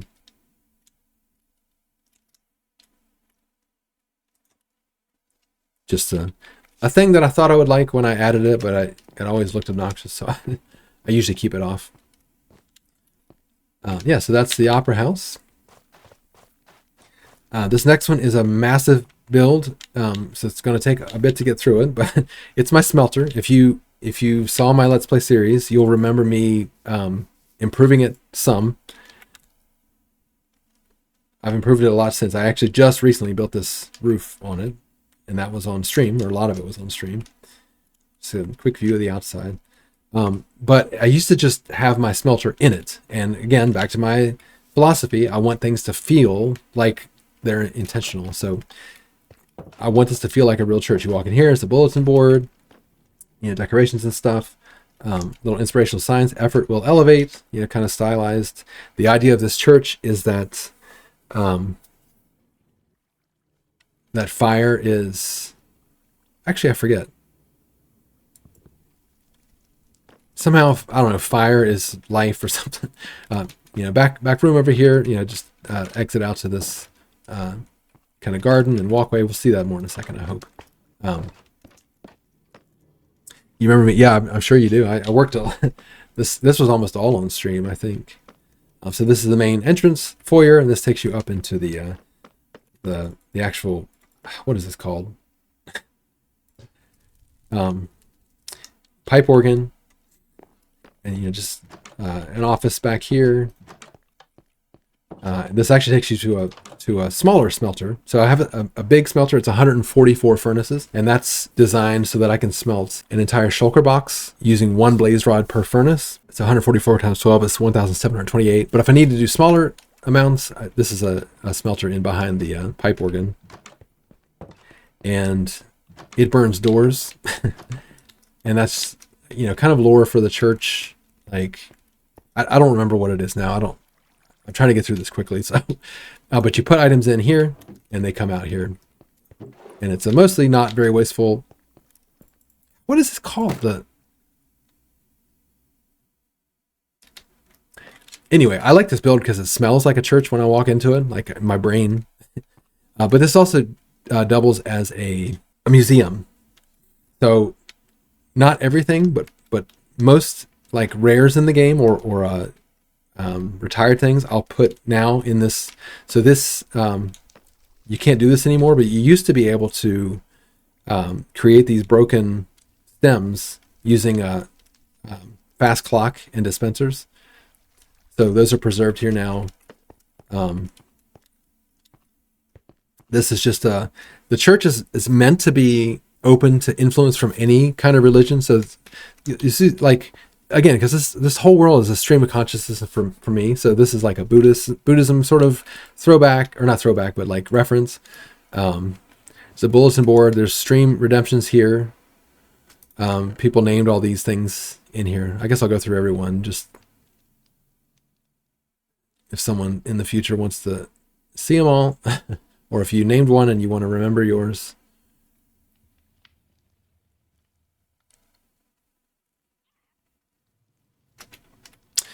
Yeah, just closets. This actually takes you down to the other side of that walkway. Again, I worked really hard to decorate this whole thing. Feel like a church, feel lived in, feel complete.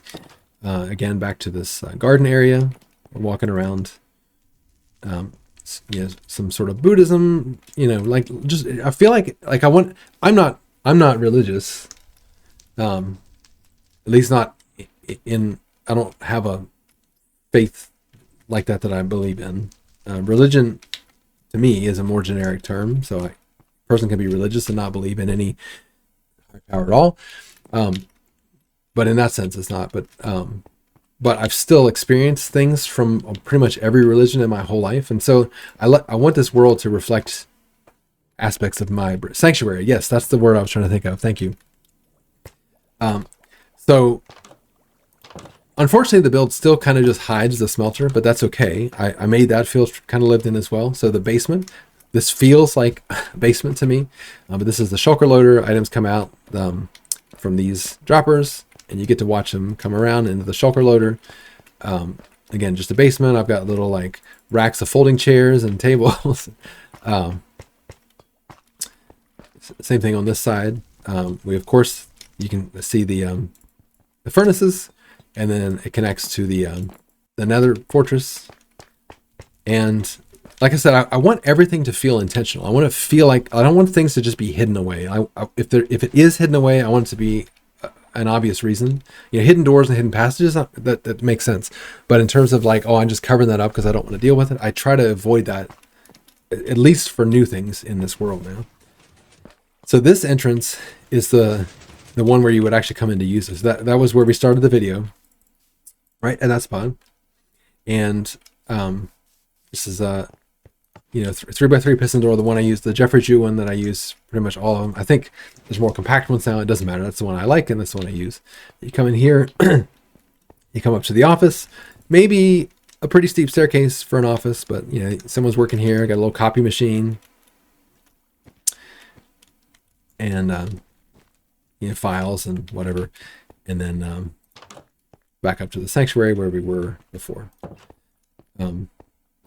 Very decorated build, obviously, and then some of this part I just couldn't, like, I need to be able to come in here to maintain this, and I didn't want to cover it with a build up here, so I just decided to make it so you can come in and see. Why is that block there? So you could come in and see, to work on it. I don't, it still needs to be functional from a maintenance standpoint too. So this is lore wise, that's how I think of it. Maybe it's a contradiction. I don't care. I make the rules and I break the rules and adjust the rules how I please. Another new build. Last year I went full time with music, and Pale Oak came into the game, and so I needed a new bulk storage for wood, something expandable. So I combined all those things into this build, and so it is the fantasy district. I've intended for a build of this shape to be in this spot for quite a while, so that's what I built. The Pale Oak works perfectly for the color. It could have more texture. I could put more detail into it, but I'm happy with that for the time being. I might improve it later, I might not. So the idea, again, I'm a full-time musician. I make music and sell music, and this is my record label, Criminal Records. Inside here, you have a traditional record store, which works really, really well for all the music discs. So we talked earlier in the stream, or in the video, about those discs. They now live here. And so these are automated. If I take one of these, it actually turns on a creeper farm underneath, and there's a skeleton, 2 skeletons down there shooting creepers until this fills back up. And once it fills back up, the farm turns back off. You hear those pistons, that's what that indicates. Over here, this is not a farmable one, this is just lava chicken. But I've gotten lots and lots of these from shooting fireballs back at ghasts, so they're in here. It doesn't actually do anything to the farm, but I wanted it to look the same, so it's kind of tucked in the corner. Upstairs are the rest of the discs that can't be farmed. So pig step is, just allays and chest boats. Other side, 5. I had to find other ways to put more in here once they come into the game, but that's the way these are for now. This also duplicates as an allay breeder, so I can play one of the discs and breed the allays that way. So a very functional build and aesthetic, and I'm really, really happy. And the idea is up here, you just come up here and you put your record in and listen to music and look out the window, and like a record store would actually have. For the record label part of it, actually, let me get down and show you downstairs first.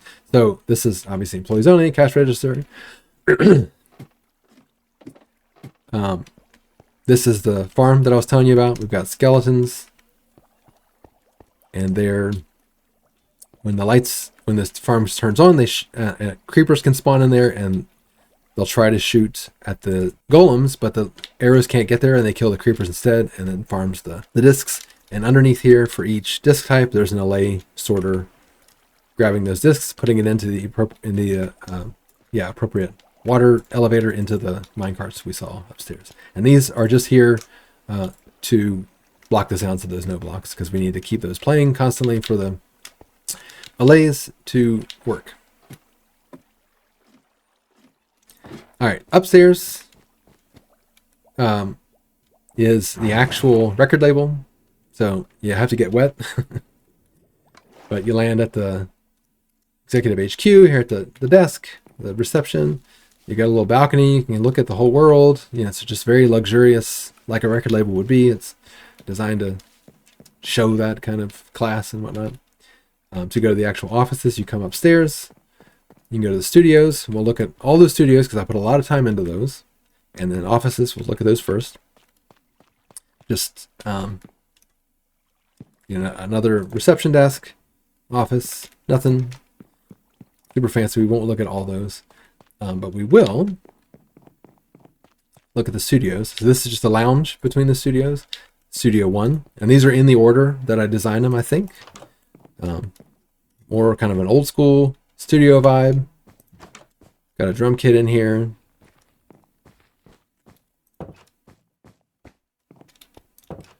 Studio. Actually, these are not in order. Studio 2, much more modern, open layout. I've got these signs with, gadgets, whatever. If you look at them in order, they do get more advanced. But I didn't do 1, 2. I think I actually did 1, 3, 2, 4, something like that. More offices. And then on the other side, you got the entrance to the other studios. Got a cafeteria, little Coke machine. I actually really love this soda machine. It looks about as close, I think, as you can get it in the game. The studio, is it 4 or 3 that I want to do first? Oh, 3. This is a really whiz-bang invention that I accidentally found. These little modules actually turn on and off. If you look at the eyes of the dragons, they turn on and off, which I think is super cool. And then an empty studio there, I guess between bands in there. And then finally the 4th studio is the most modern one. And these all look and feel like real studios to me. When I first finished them, I was like, they could be better. But now coming in cold and just looking at it at a glance, it's like it's about as appropriate from a Minecraft perspective as it can be. So like I said, this is my wood storage. So this is another bulk, just like the storage we looked at before. This will make shulker boxes of the different wood types, as well as wood related things. The only thing up here right now is sticks, so I can throw sticks into my bulk sorting and it'll automatically come up here and load shulker boxes of it. And if after this is full, got all the wood types in the order that they were added to the game, and then just, work area. The idea here is, at least what I was thinking, is that this is where they make instruments. So that's what the wood is for. So this is the workshop to make instruments in here, and maybe it could be designed a little bit better. But in terms of actually what I just spoke about, I'm going to, well, first I'm going to show you upstairs so you can see the redstone behind it. It is a maintenance area, but it's designed to look, like someone intended someone to walk around and maintain things. And there you can see items coming in. The cactus farm we were talking about earlier. Those items do come up here first.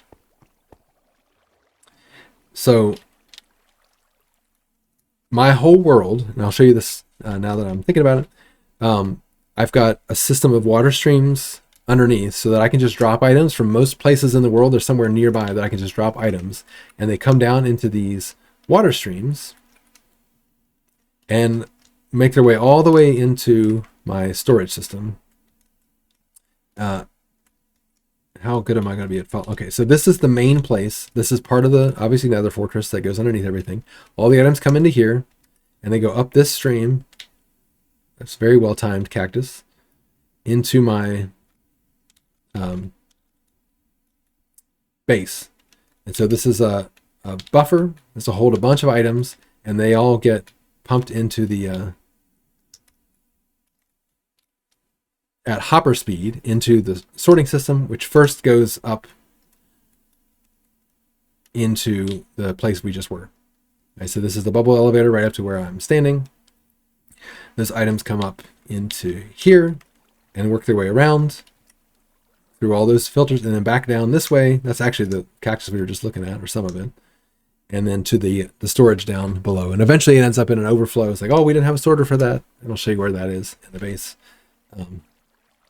But this is just the maintenance area for that. For the tree part of that anyway.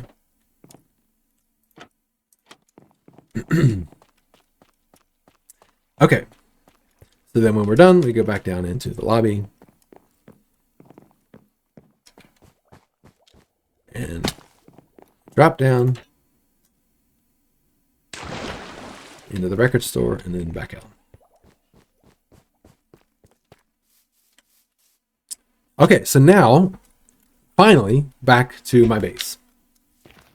I'll try to make this quick because it's a huge build and it's sort of debatable what is the base and what isn't. But like I said at the beginning, where I spend the most time is this level and that next level. So in here, when I was in cam, I showed you this is where the items come up, that bubble elevator come into here. There's a storage or a buffer, items go to that through the system. That's what this is. This is my composter filter. So if you follow my YouTube, you'll have seen this. It's probably my favorite invention I've added to the game. And the idea is that everything goes all the way through the sorting system, gets to the very end. And for me personally, if it's compostable, I just want to turn it to bone meal. I don't want to do anything else with it. Like if it's left over at that point, just compost it. And then everything else goes up to an overflow upstairs. The rest of this is just the maintenance areas for some of the redstone. But again, I want it all to be decorated. I got some micro farms back here. This goes down into the nether fortress. Again, everything's connected by that. Hanging Roots farm, pumpkin shearer, glow lichen. Again, another connection to the nether fortress. Another historic site. This is the bed that I used for a very, very long time. So that's the second, the other protected site. There's a lot to look back that way, but we'll do that after this upper part. So yeah, bulk items. Like I said in the very beginning, those come in here. Got some empty slots. That's thanks to the woods being added to the game. This was full. That's why I had to add the new build. Barrel of banjos. That's what I used to use on stream. Have the sheets been washed? Oh, of course not. No, I don't wash my sheets. Are you crazy? Then manual storage up here. So I just have to go open the thing. This is the overflow I was telling you about. So some things are things that commonly come into the system, but I don't really want to have a specific sorter for. So I just keep them here until I get a full stack of them, and then I put them in their corresponding spot. But the actual bubble column brings them up right there. Yeah, I mean, most of the items that I use are in these spots. You saw me earlier with the redstone. This is a Etho had actually designed a thing like this. I didn't know. Mine's a little bit different, and I would argue better than his in a way, in that it tells you when you run out of stuff. But I just place a shulker box up there that has at least one of the item in it, and this thing will auto refill it. And I've got the extra stuff up above it. But mine actually turns off, and these lights turn on and tell you if you run out of something. Over here, I don't use this too much except for my pork chops, which I guess I'll go ahead and grab some more of those. These are actually, they've got impulse filters going into them, so items auto sort into these. But honestly, the only one I really use is the pork chops, and I don't even use the auto sorter for that. Otherwise, just manual storage of food, kitchen related items. Some extra things over here. They're like baked potato. I think I have golden carrots are in there. Hidden passageway, of course. behind the scenes redstone. So this is the upper part we were looking at when I was walking behind things before. It's probably going to be hard to see this as a viewer, but I'm just trying to quickly, go through it. But this takes you back out to this room, the manual storage room. But that's I'm obsessed with. I love hidden passageways. I have been pretty much my whole life, and so the combination of making it, this is actually a custom door. I had to fit it into this space. I had to use a lot of little tricks to make that work. So I'm really proud of that.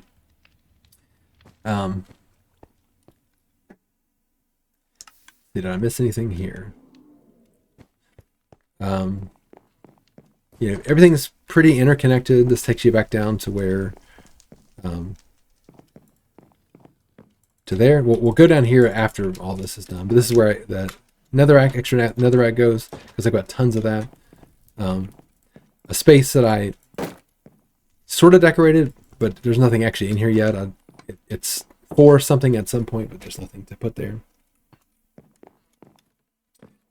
More extra storage. Nothing's in here yet. This connects back around to this room again. Kind of a theme there. I've spent a lot of time just like building these little pathways to interconnect and make it feel like it's intentionally designed, or as intentional as I feel like I can make it. So as far as the most lived in part of the base, we're done now. This is really home for me in this world. My bed is out here. So I've mentioned before, I like and I'm really into organic building. So this little platform, there's some magic here. Part of the lore of this world is Cumulus is a cloud and needs to recharge like all living things. And so this flower is looking up at this cloud that surrounds the actual base. And it's pulling energy from that cloud and putting it into Cumulus while he sleeps. So that's what's happening right now. Of course, I can drop items in here into my bulk sorter. There's a hidden passageway through here. You can crouch. This is way nicer with Swift Sneak than it used to be without it.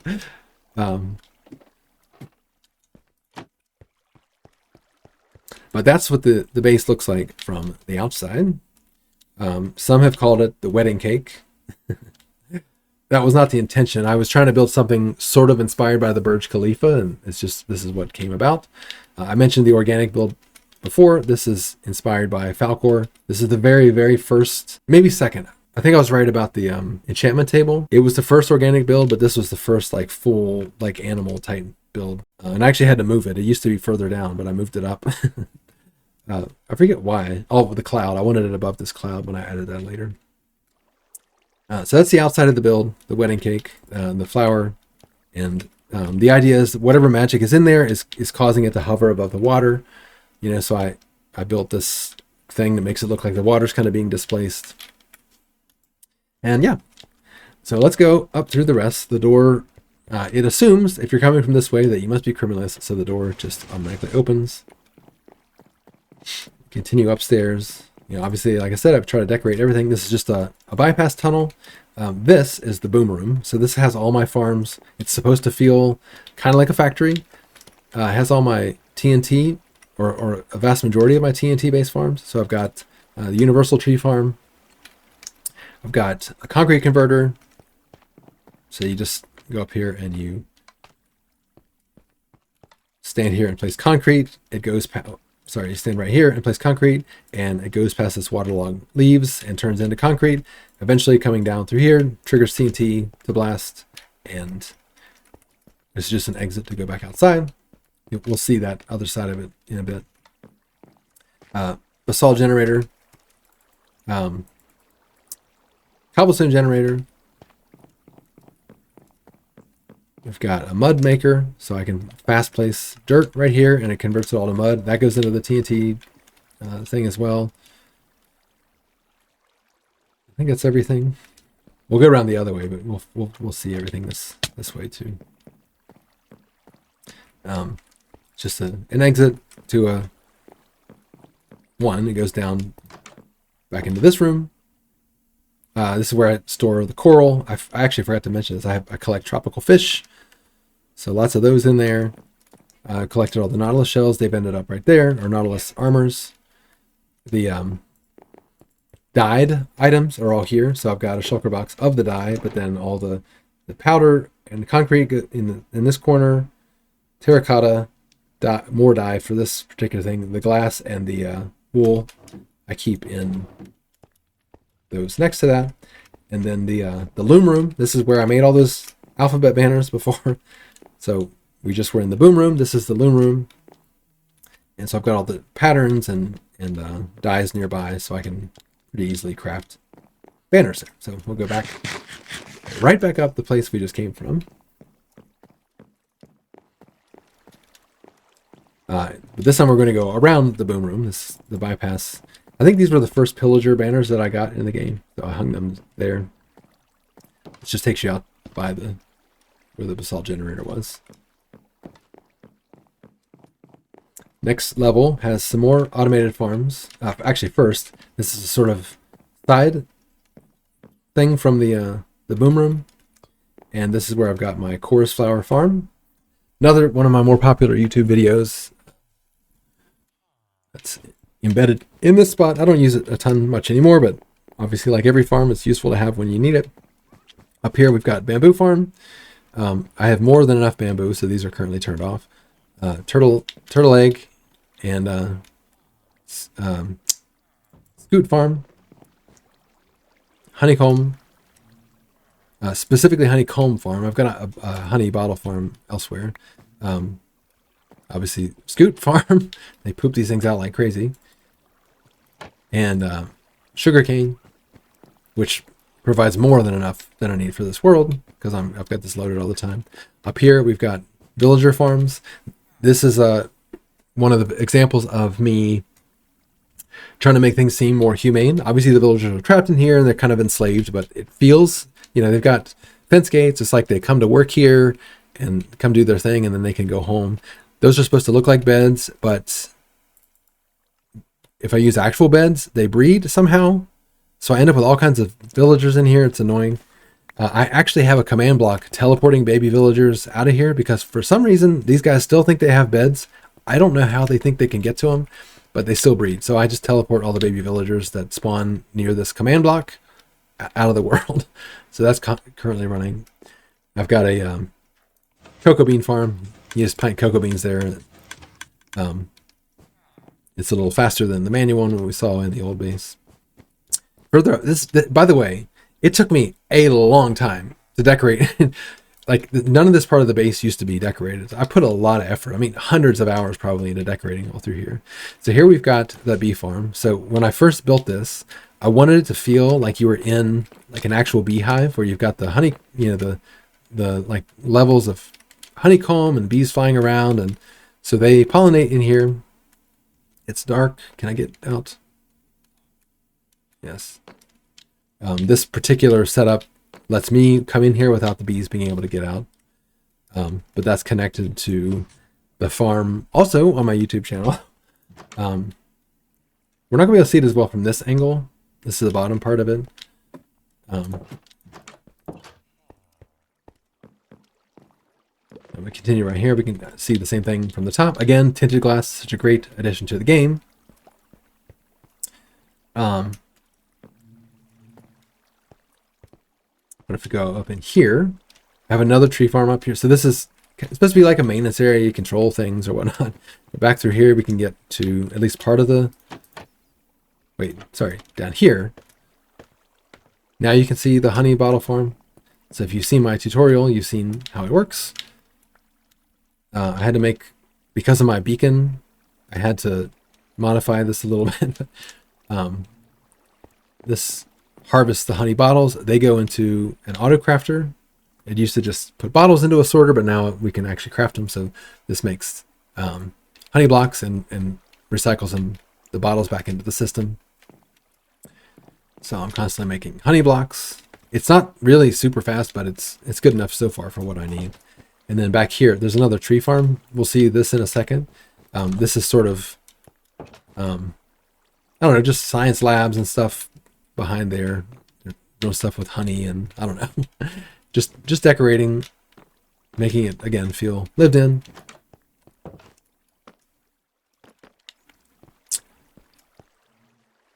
Beehive with a bee con. Yes, exactly. I actually never made that correlation before. Here, just decoration. This is actually a custom door, sort of. Not really. I just used pistons for these upper part and then a compact double piston extender, but it works perfectly for this spot. But over here is that tree farm I was telling you about. This works really well for both mangrove. That's what I designed it for. I've yet to make this video, but I probably will at some point. But it also works nicely for cherry. It can work for pretty much all one of my trees, but I've got a different farm for that. So you stand here and place through that trapdoor, which opens on a timer, and the splody splodes come in. This has got to be the prettiest blast chamber anyone's ever made, or at least candidate. It's got to be. But that's where the splody splodes come down. Again, I know I'm going quickly, but there's so much to show, and I feel like I shouldn't even be showing this much of things, but we're already over 2 hours in, so continue on up. You know, just see here's behind the scenes stuff.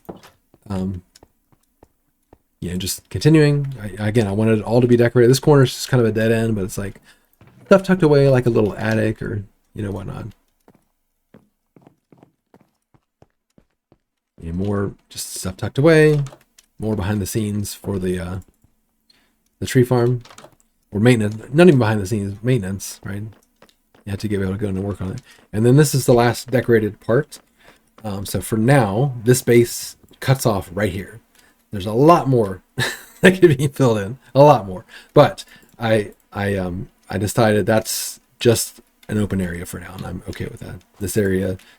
I'm thinking actually of putting maybe a happy gas parking spot here, maybe. I don't know. I've yet to actually grow up a happy gas. I have tons of the dried gas, but yeah. So here we are up at the top, and that is the upper part of my base. I'm going to show you one more thing on the way down. The idea is, well, first of all, this is the maintenance for the TNT duper for the tree farm.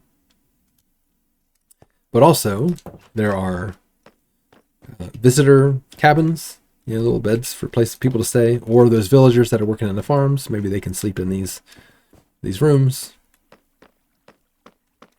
There was a lot of space to fill in. This is German for guest house. There's that. All right, so now we're going to go under the base, which I would argue is still my base.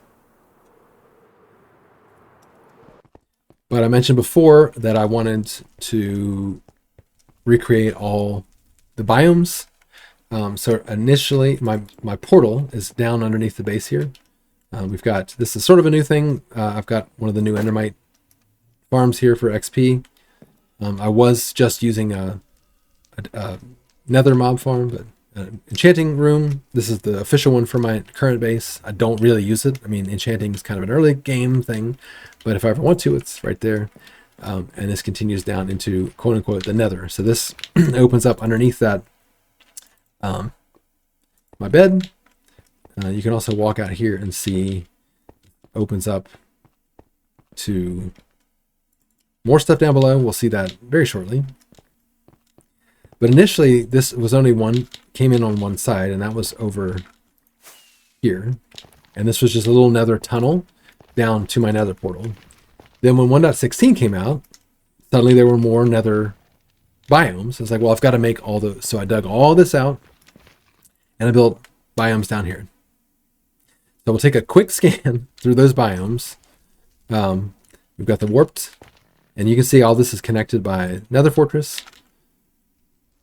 We've got the regular one, and we've got Soul Sand Valley, Basalt Delta, and then my interpretation of a bastion remnant. And in that,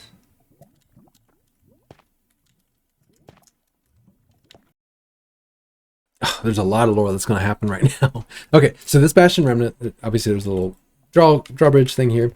So you can get into that. Well, one, you can go to the nether that way. Over here, so I mentioned there's another fortress that connects everything.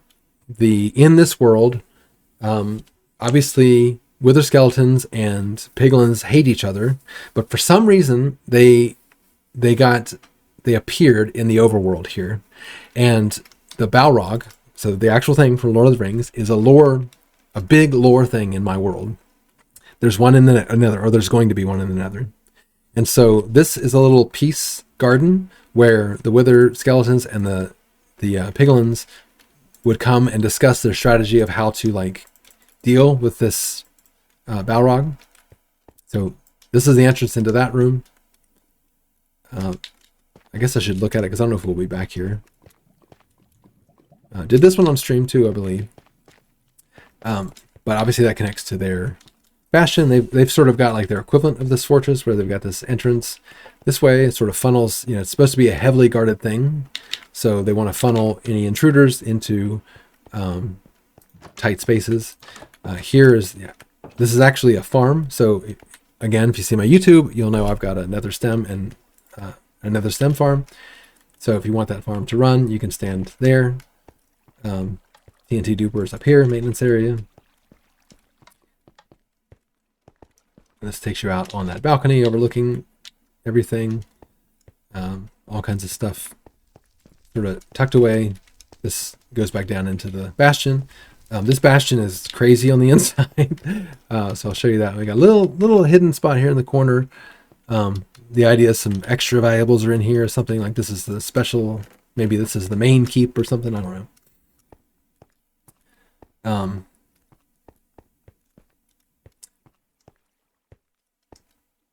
This area, God, there's so much I haven't shown. This is going to take another 3-hour stream, I'm sure. This is crazy.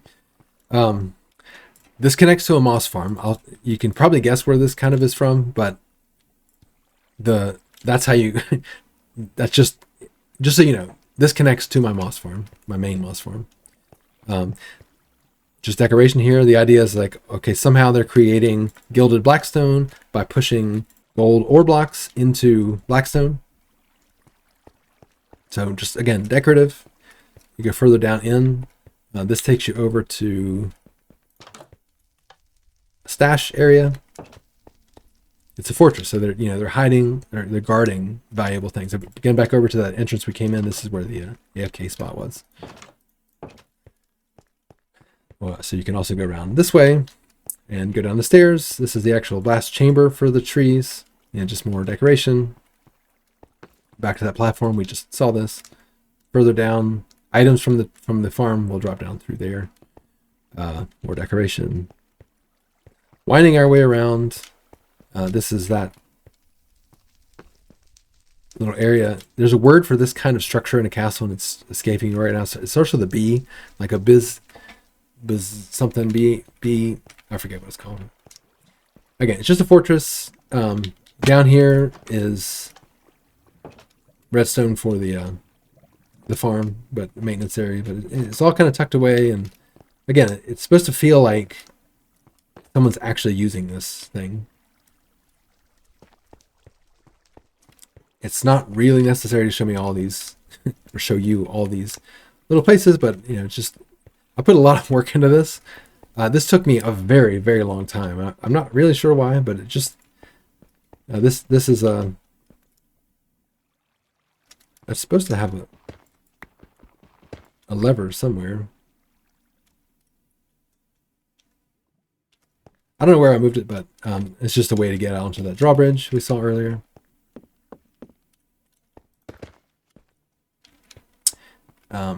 On down and around, you can see the blast chamber.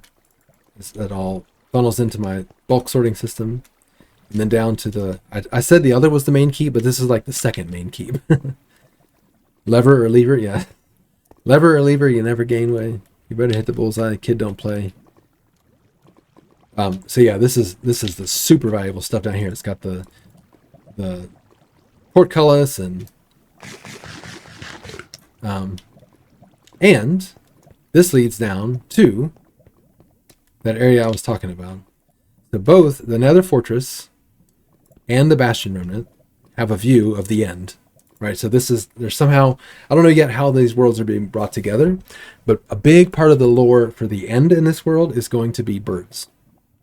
But I'm not sure yet how that's going to come together. I'm going to build a shulker farm in here somewhere at some point too, but that 64 block thing from 1.17, this is a really good place to see it. It's from the Bastion Remnant.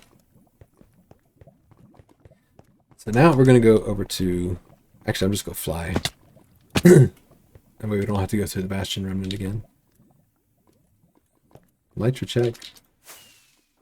So as I mentioned, this Nether Fortress goes through pretty much all of the world. I don't think I'm going to possibly be able to go through the entire thing, but I just want to show you, how extensive it is and, some of the little nooks and crannies. And this is a second slime farm that I made. When you see the floor like this, that means it goes through a slime chunk. So this is my way of spawn proofing it without having to, God, this stupid lighting. This is me faking a blaze spawner. So like if you just, it feels like you're at a blaze spawner, but this is an actual skeleton spawner. I've just got blazes underneath, so it makes noise.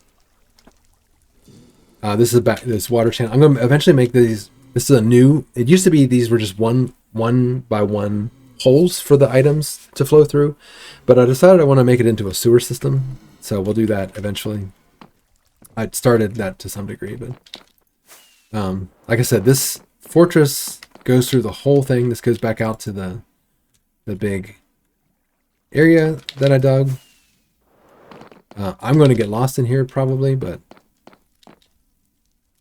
I want to try to give a sense of this, how extensive this is, but I need to get back up to my base so I can show you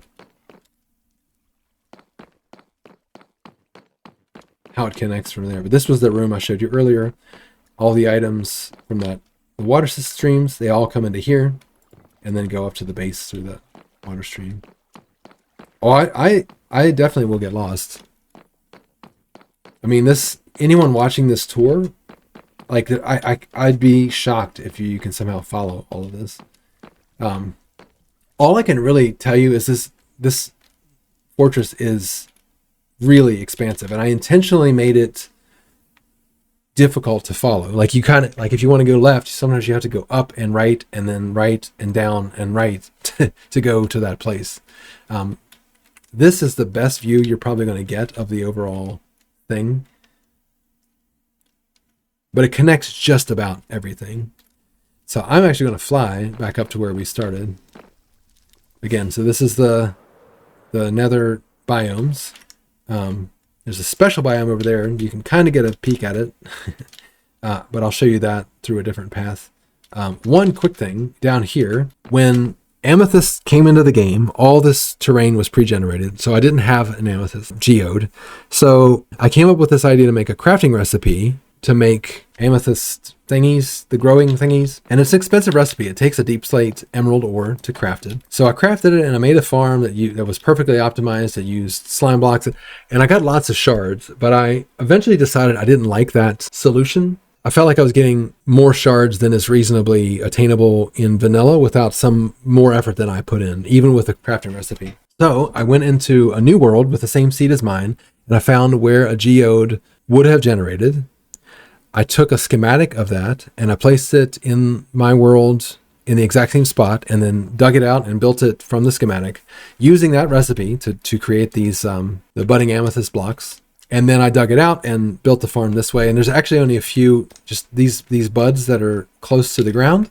If you see the ones that are missing, that's because a piston pushed up and broke them. So underneath here, there's a bunch of redstone. This runs on a timer.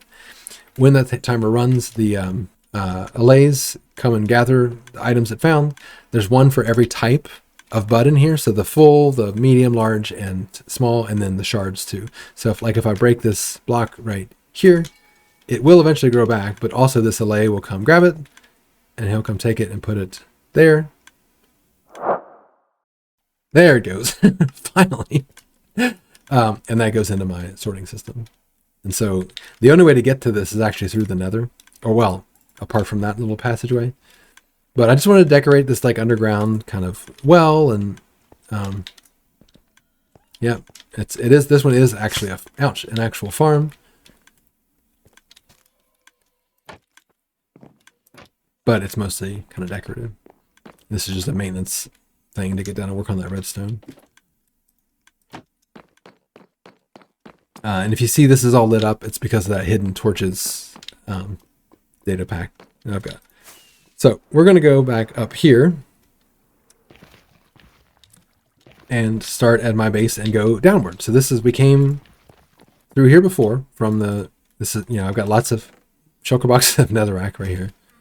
Down through here, there is one of my first videos on YouTube was this 2x2 piston door that you can use to make a tunnel. This is how I've got it in my world. This actually takes you over to that place in my zoo that I was telling about, the little palace kind of thing.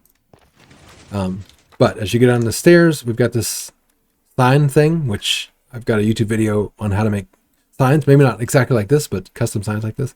I really love this reference to Oh Brother, Where Art Thou? This takes you down into another kind of new build, and I just wanted this underground thing. I saw a picture and I built it based on that. It doesn't really look like the picture, but that's what it came from. I feel like I could have done better. Certain parts of it look like it. I love the ceiling. Really love the ceiling. Additionally, this area over here, I found a picture that was just a sort of enchanted tree thing, and I built this area from that. I've got these dripstone things are actual farms, but they're super slow, so we're going to see the bigger farm shortly. This is my lava farm. This is an undercroft. Actually, Lark was in chat a little bit ago.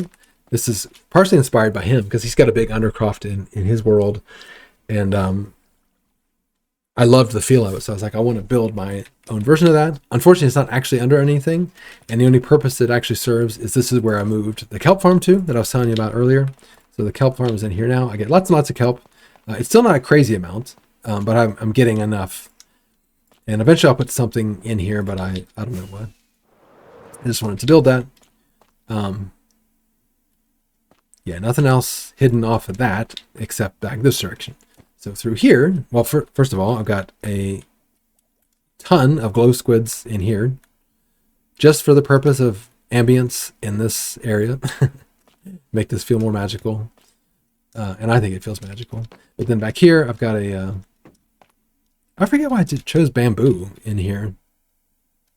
That's actually weird now that I think about it. Anyway, so this goes back, it connects to the nether fortress. This is my as yet unvideoed pale oak and dark oak farm. I call it the juggler.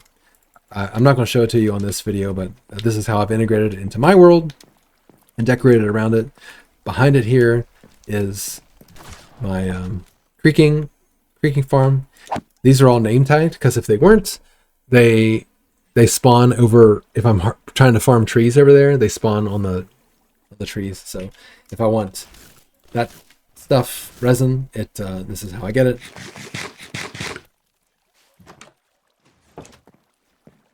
A TNT duper's hidden in the walls here.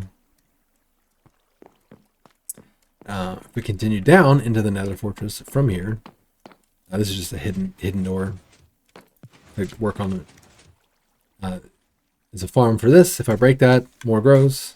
Obviously, I'm not harvesting it because you need shears, but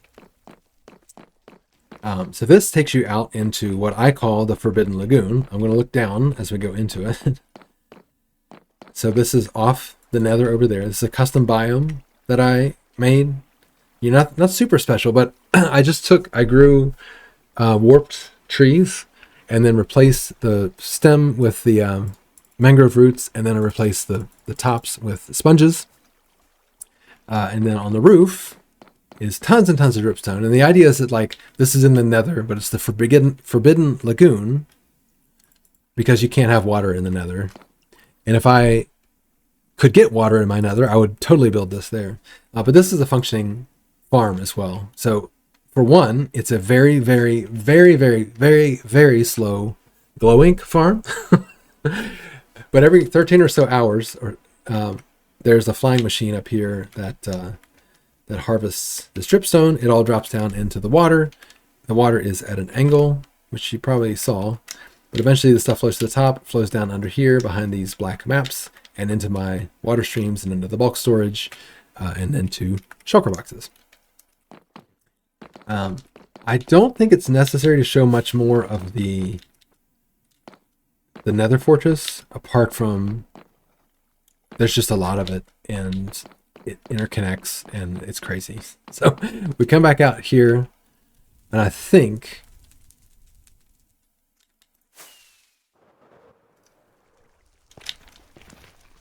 that's good for this part of the overworld.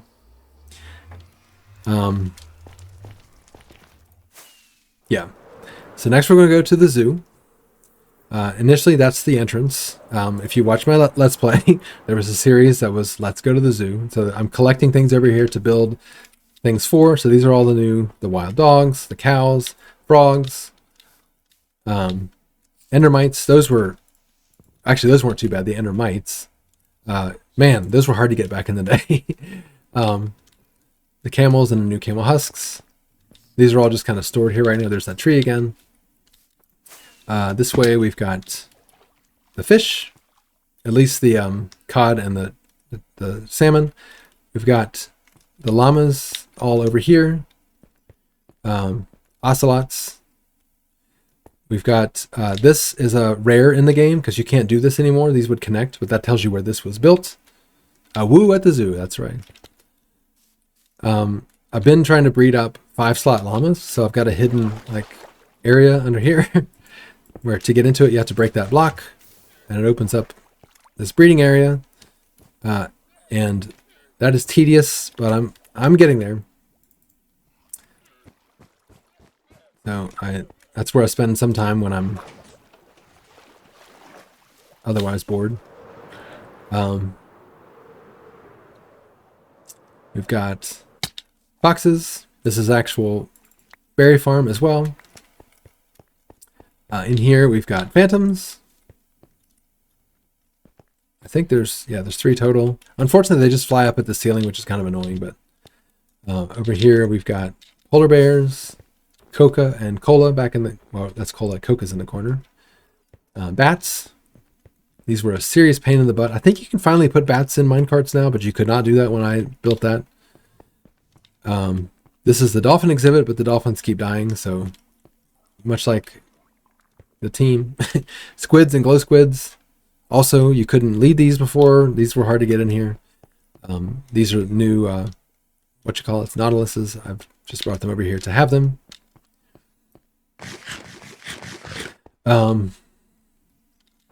I do have a road that connects this main island. So this bridge we'll talk about separately, but bridge goes across here.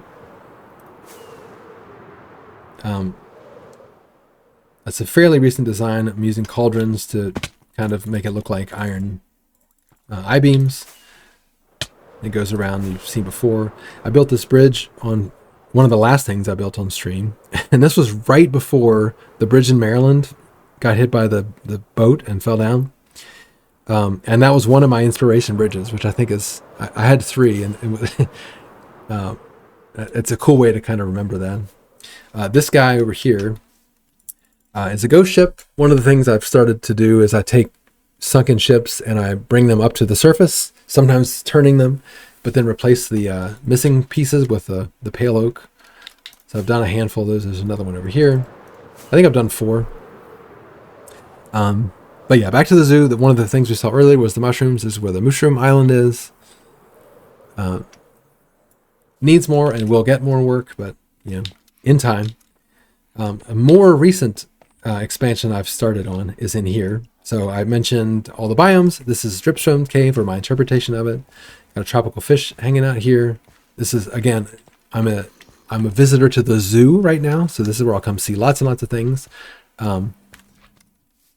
Through here is the panda exhibit. That's the thing that I was talking about before with the fireworks. So the pandas are all around the sides there, and I've got this huge sort of temple. I'm going to go through very quickly. We have pufferfish. So again, part of the zoo. Salmon. I've got stuff in these books, but I'm not going to go through all that stuff. This is a functioning elevator.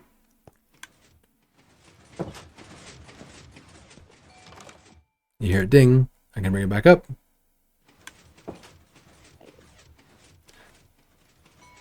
So we're actually going to take it down to the lower level because that's the primary viewing area.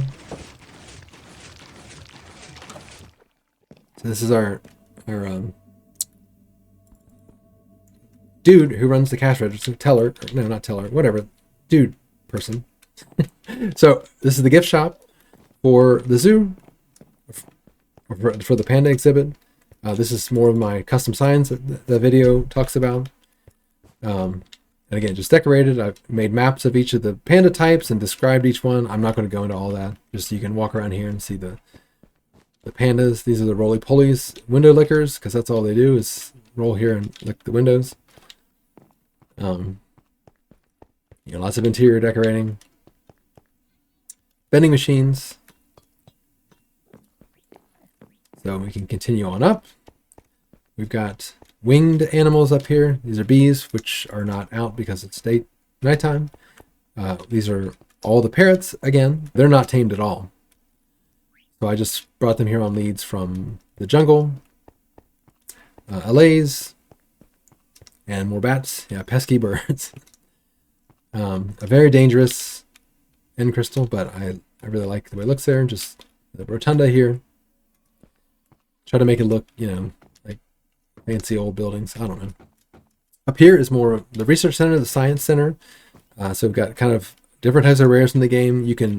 This is all the stages of bamboo, which is a little learning exhibit. Just different stuff up here. Just pretending like it's an actual zoo. This is how it might be decorated. All the things a bamboo can grow on,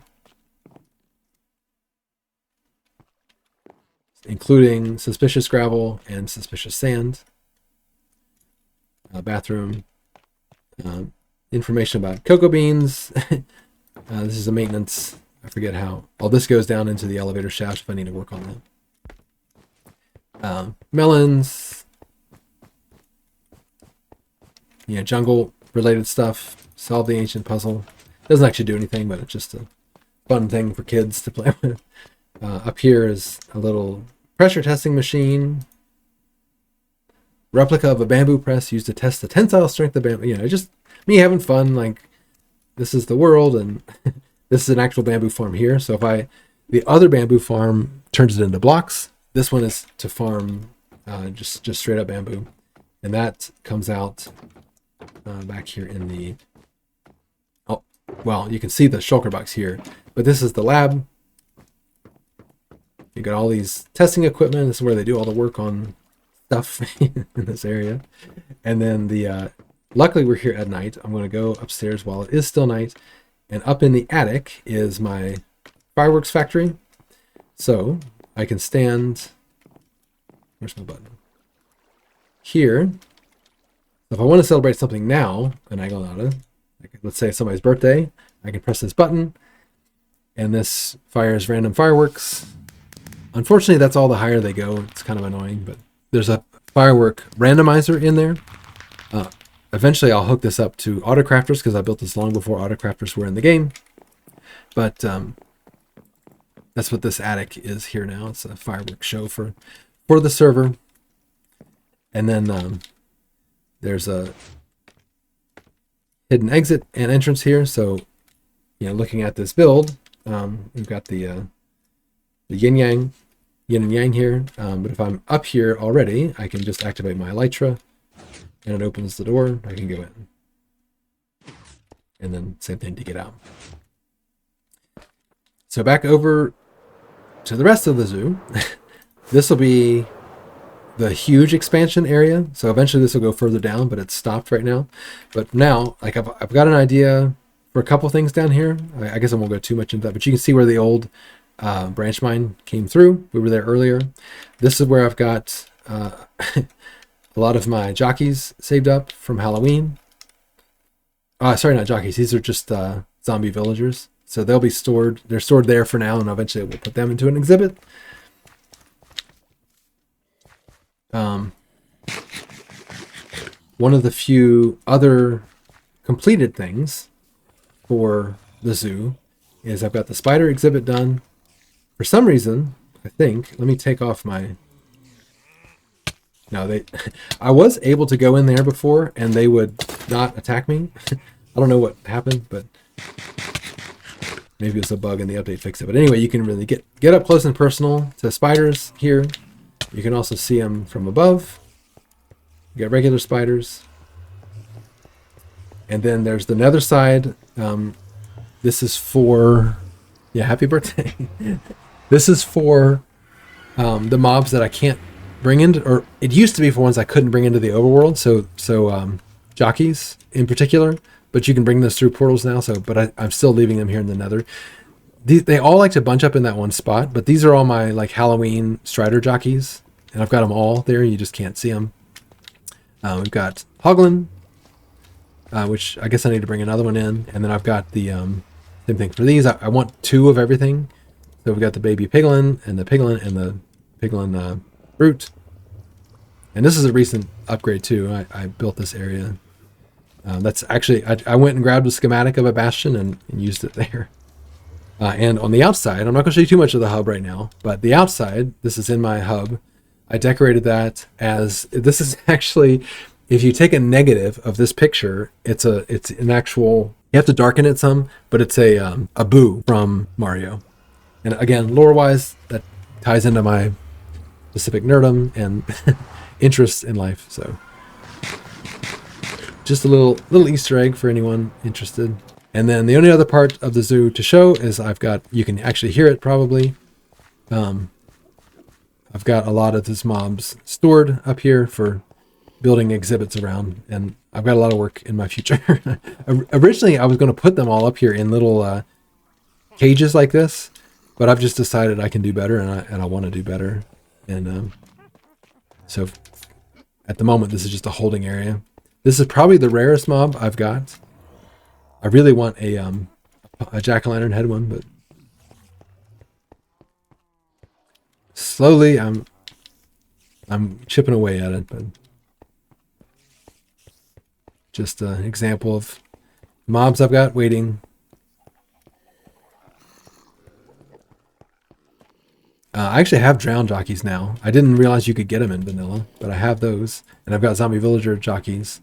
I'm working on collecting those. Haven't moved those over here yet. But so that's the holding area for that. And I think that's it for the main island.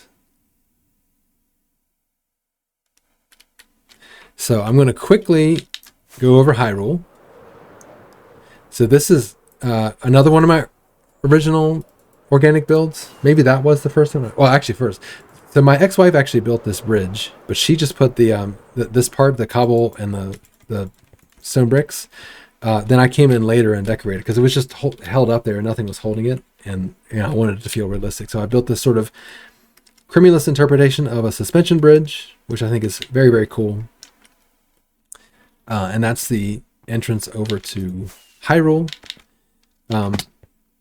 This isn't necessarily Zelda related, but she was doing a D&D game where she had this place called Troll Skull Tavern. That's the tavern right there, and then there's a house attached to it. So she built that, and that was kind of the setting for her game, and that was her lore behind designing it. And I was like, well, that works really perfectly over here in Hyrule. It's not from Zelda, but it works there. My friend's buddy built this. It wasn't really ordained, sanctioned by me, but here's another ghost boat, ghost ship. But it's close enough. This is the fort that's underneath my stork that I'm working on. My son built that when he was like 8. I'm like, I'm sure I can work that somehow into the Hyrule lore. This is built based off a statue from the actual game. This is the Triforce of Power, so it's a beacon of strength. This is my son trying to build our old house from when we lived in Virginia. And Hyrule Castle, which will be my version of a castle, will be built over here eventually. TM. This way, we got a sneak peek of it earlier. So when I first started streaming on Twitch, I was really overwhelmed by the support of my founders and really appreciative of them, and I wanted to build a monument to commemorate that. And so that is here. This is a Mount Rushmore style thing. And Little Rick's cat, who is in chat, is right there. She was my 4th sub. And yeah, so their Minecraft faces are all commemorated here. And then when I initially designed this mountain, I wanted to build a Balrog inside it. And that's not exactly what ended up happening. I ended up building a volcano. And then down inside this volcano is a hidden, it's like the volcano erupted and somehow exposed an ancient area in here. So I talked earlier about wanting to remove more bedrock. This floor is all going to get removed. So doing that with TNT would have been, it's a grind that I would do, but I deemed it not worth it. But now that there's a faster method, I can remove all this bedrock, I think, and just have this go down into the void, which is right here next to, right between the entrance to the mines we saw earlier and the end. So I'm probably going to remove all this, and it's going to make it that much more precarious when you walk over this bridge. But one fun fact, or not fun fact, but one trivia point about this build is my brother died in September of 2021. God, that was 2020. Man, 4 years. Can't believe it was that good. Anyway, I was working on this, the glass on this, the evening and days right before he died. So that kind of marks that in my brain. But I love this build. I think it's beautiful. I can't believe it's been 4 years ago that I finished it, but anyway, this is supposed to be like a rickety bridge, and eventually, obviously, it'll be over the void, which I think will be super, super scary and cool. I love the ceiling here, and then eventually it takes you over to this eye, which is sort of evocative of the Eye of Sauron. And there's this sort of like random temple in here. Like, why is it here? This is what's underneath the founders area. So this is, it's like, what is this? It's supposed to feel important. And so this is originally where the Balrog would have been. And I've started designing the Balrog, but I haven't actually finished it. So the idea is you come here and you can ender pearl over into this portal. I forgot that takes you into the Nether now, so it ruined my my surprise a little bit, but that's all right. So the idea is, ouch. Let's pretend we didn't see that. You get into this portal, and as you go through, this will be where you see the Balrog. Now right here, this is an extension of my hub. This is the portal, actually, the community and I dug out a few years ago, and then I put this fog effect glass all through it. I'm going to jump over into a single player world and show you what that view is supposed to, what that view is supposed to look like.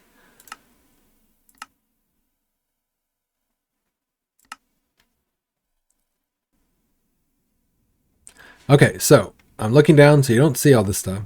So the idea is that you come through that portal, and the first thing you see is a Balrog whipping his fire whip, I forget what that's called, and his sword, and making this super angry face. Again, this is a sketch. This is not even close to done.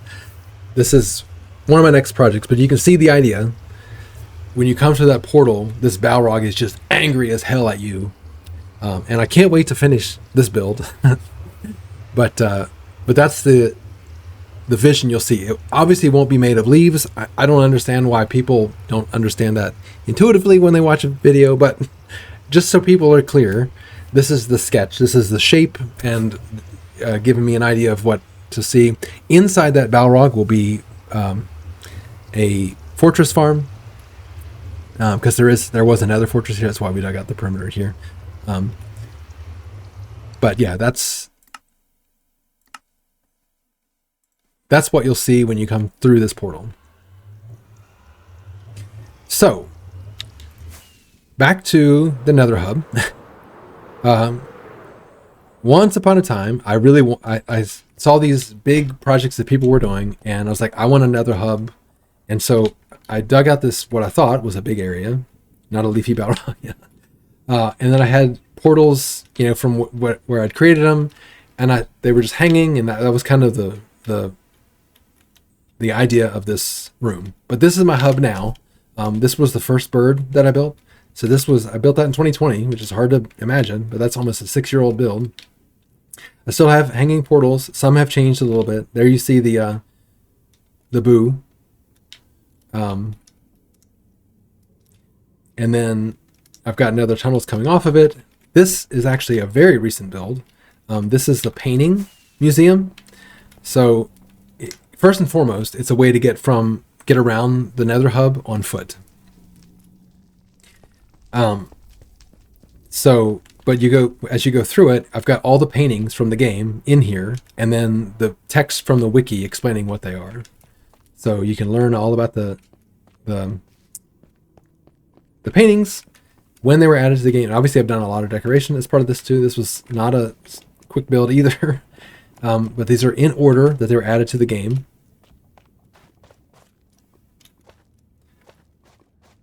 And this takes you up to the roof.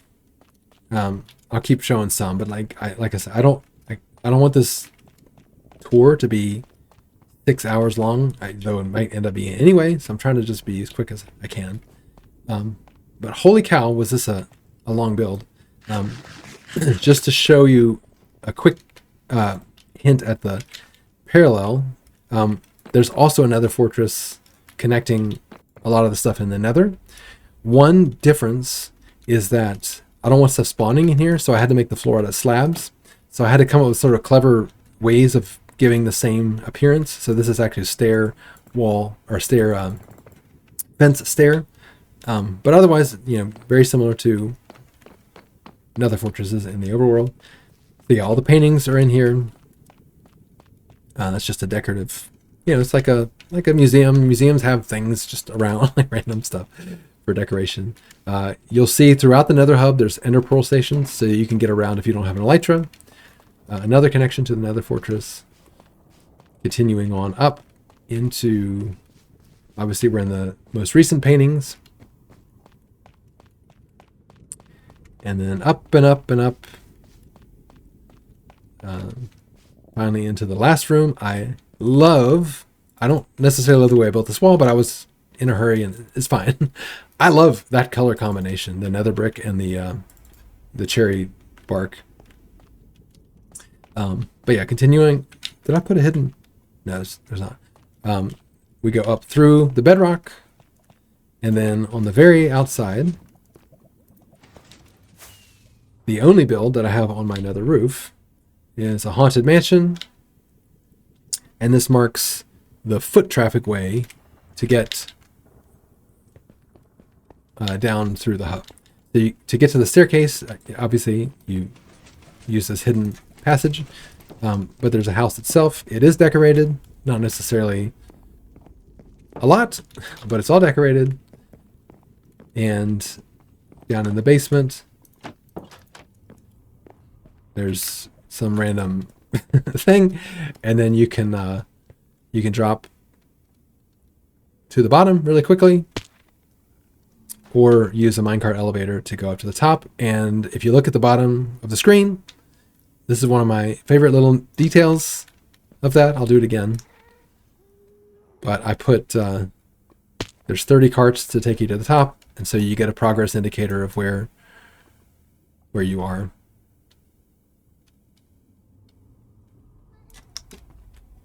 Again, using those signs from my YouTube video. I think that's the only thing in here that I'm going to go into great detail for. I added this decoration, but a lot of you will know this as the raid tunnel. it was a double entendre, I guess, because back in the day, the only path, or the only when raid pillager outposts first came into the game, the only one I could find was way out at the end of this tunnel. It's over 500 blocks to the end of that, at a diagonal. And then when I started streaming, I got raids, and so I started putting all the raids here on signs, and so I think this is about 1,000 raids. By the time Silent Whisperer came in 2021. This continues forever. I'm not going to show the whole thing. It just repeats. This was one of my first large-scale builds. I just created a pattern and repeated it, but anyway, that's a very near and dear to my heart area. If you want to get into the Nether Fortress that goes around everything, this is the start. These are leftover things, villagers from when we were digging that out. I had outposts for people to come repair their stuff. So we had, actually no, I needed to trade for glass. I also had, I don't think any of them are over there, but I had priests for experience bottles. This is my tunnel bore for ancient debris. Hopefully that's obvious, especially now that I said what it is. There is a tunnel bore. At the end of this, there's always a ghast waiting for me there. There is a tunnel bore all the way out there, and that's how I got lots of ancient debris. This is a data or a mod that I had made, so that if you tap on any door or trapdoor with an open hand, it makes the sound of that thing. If you wonder what that sound was from. When I built the eagle, I had just built this tunnel over here as a stream redemption. Stream chat said that I need to build a build using magenta glazed terracotta, prismarine, yellow glass, and something else, purple. So this is the bubblegum tunnel. It doesn't lead to a particularly important build, but it initially led to my my dark oak. Oh crap! How's that for pro reflexes? My goodness.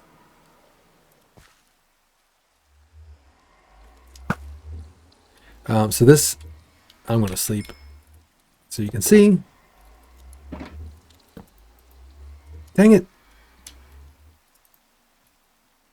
Well, he'll be in the nether when I go through.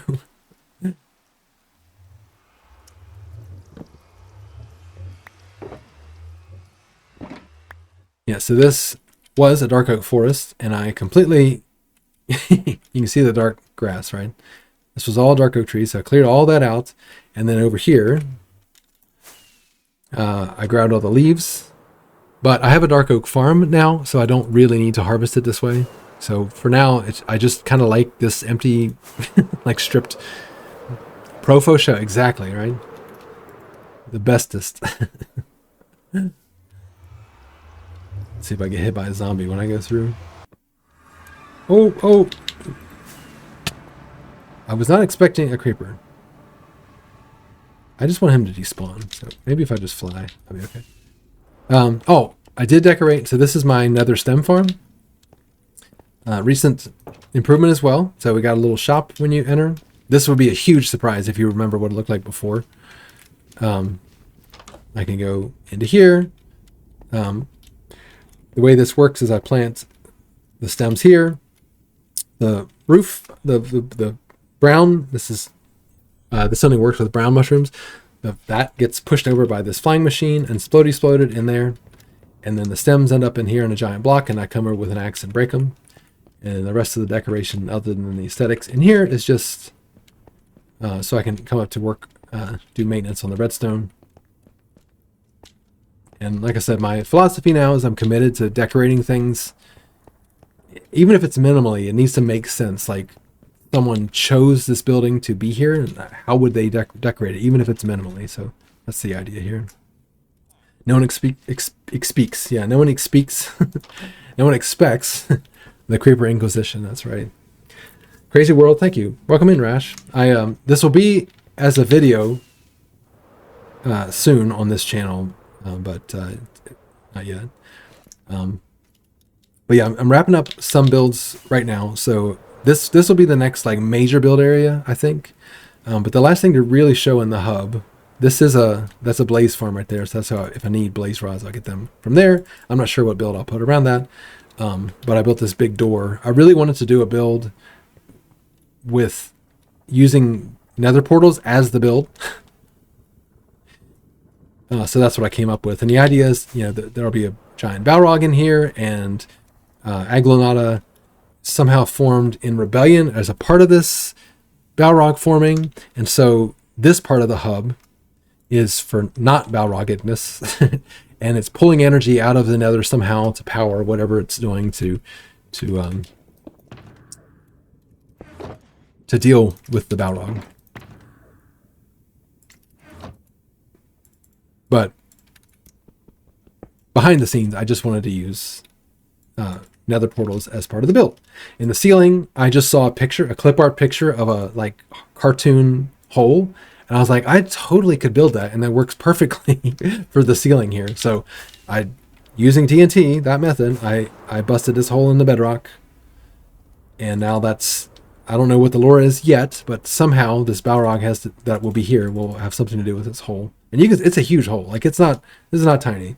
So as I mentioned, I'm farming zombie villager jockeys. So I've got a bunch of those stashed here right now. Do I need to show all this other stuff? Zombie piglet, not really. Ink farm. I should show the ink farm. That was in when I did the Let's Play. There was the ink farm. Not a whole lot to see here. I'm just gonna free cam it. That's the zombie, the overworld piglin farm. So that's just that was before you could bring jockeys through the nether or through the portals. So I had to get these jockeys in the overworld using this. So I built it for that. This is the paperclip container I was talking about. Sometimes that's how I build my AFK platforms. And then this is just the perimeter around the ink farm. Building this was part of that Let's Play when I did that. I don't know how that chicken got there. But the squids just spawn in here. They fall in there, die. I have more ink than I could possibly use. Shulkers, you hear them falling up there. Shulkers and shulkers of ink sacs.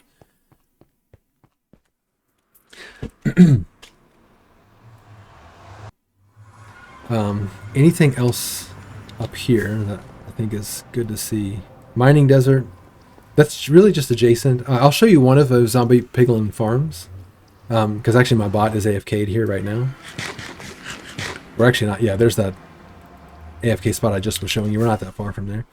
This is a jockey farm.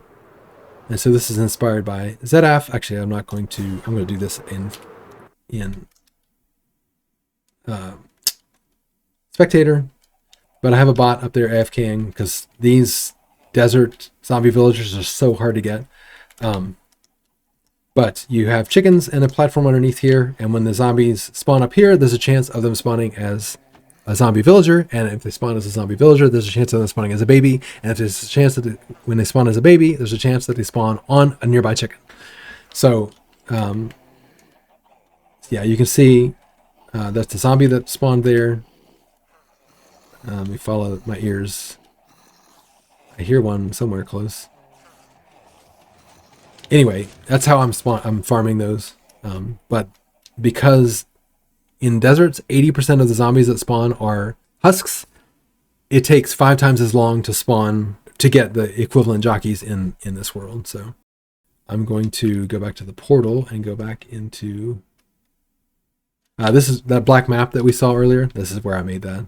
I've now moved my map area to the end. But oops, before I did that, I was making maps here. All right, we're definitely getting through this. I might be able to go till 7 my time. Make sure this is a new thing. What was over here? No, that's a coral farm. Something new is back this way. Oh no, I was just going to the coral farm to get the new Nautilus things. This is just a standard Il Mango Donut Gold Farm. It does have a piglin trading added on. This is a gas farm. This is a Raiseworks gas farm. I'm going to look and make sure there's nothing on the roof. Out this way is just a hoglin farm. And originally, I built this road because it went out to a bastion, and it still does, but I've pruned the world, so this actually used to go further and it got pruned out. But I didn't need that road to stay. But I built the road. Why not just keep it? Where does this go? I think this was just a. I'm sure I'm going to miss a few things. Oh, this is my. This is scary now because this was my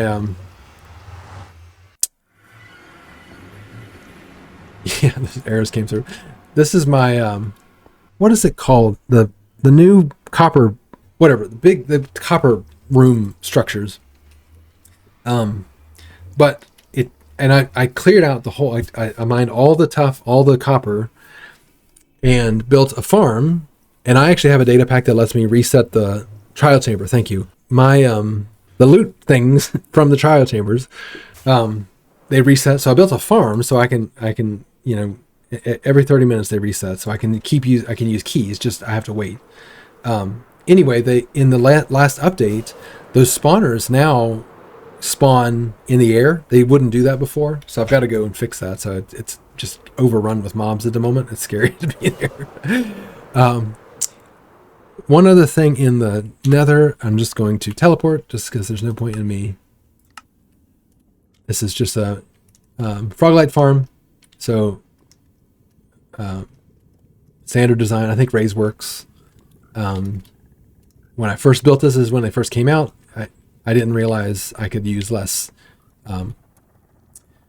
powdered snow, but I mean it's a long-term world. We'll see in a second. I've got tons of powdered snow.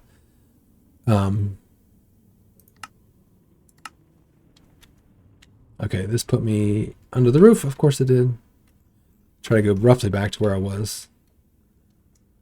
I'll teleport in this world and stuff, but I don't ever want to feel like I achieved or acquired anything in the world illegitimately, and that's obviously a subjective term, but this is the drowned version of my jockey farm. So I've got all the drowned jockeys here. I'm just waiting to take them back. These are Elder Guardians that I've got queued up for my zoo. It's another jockey farm, obviously. Tunnel bore, I don't really need to show that. All right, I think that's it for the nether. Except for a handful of tunnels. So we're doing fine. We're doing fine on time. It's going to be a longer tour than I thought, but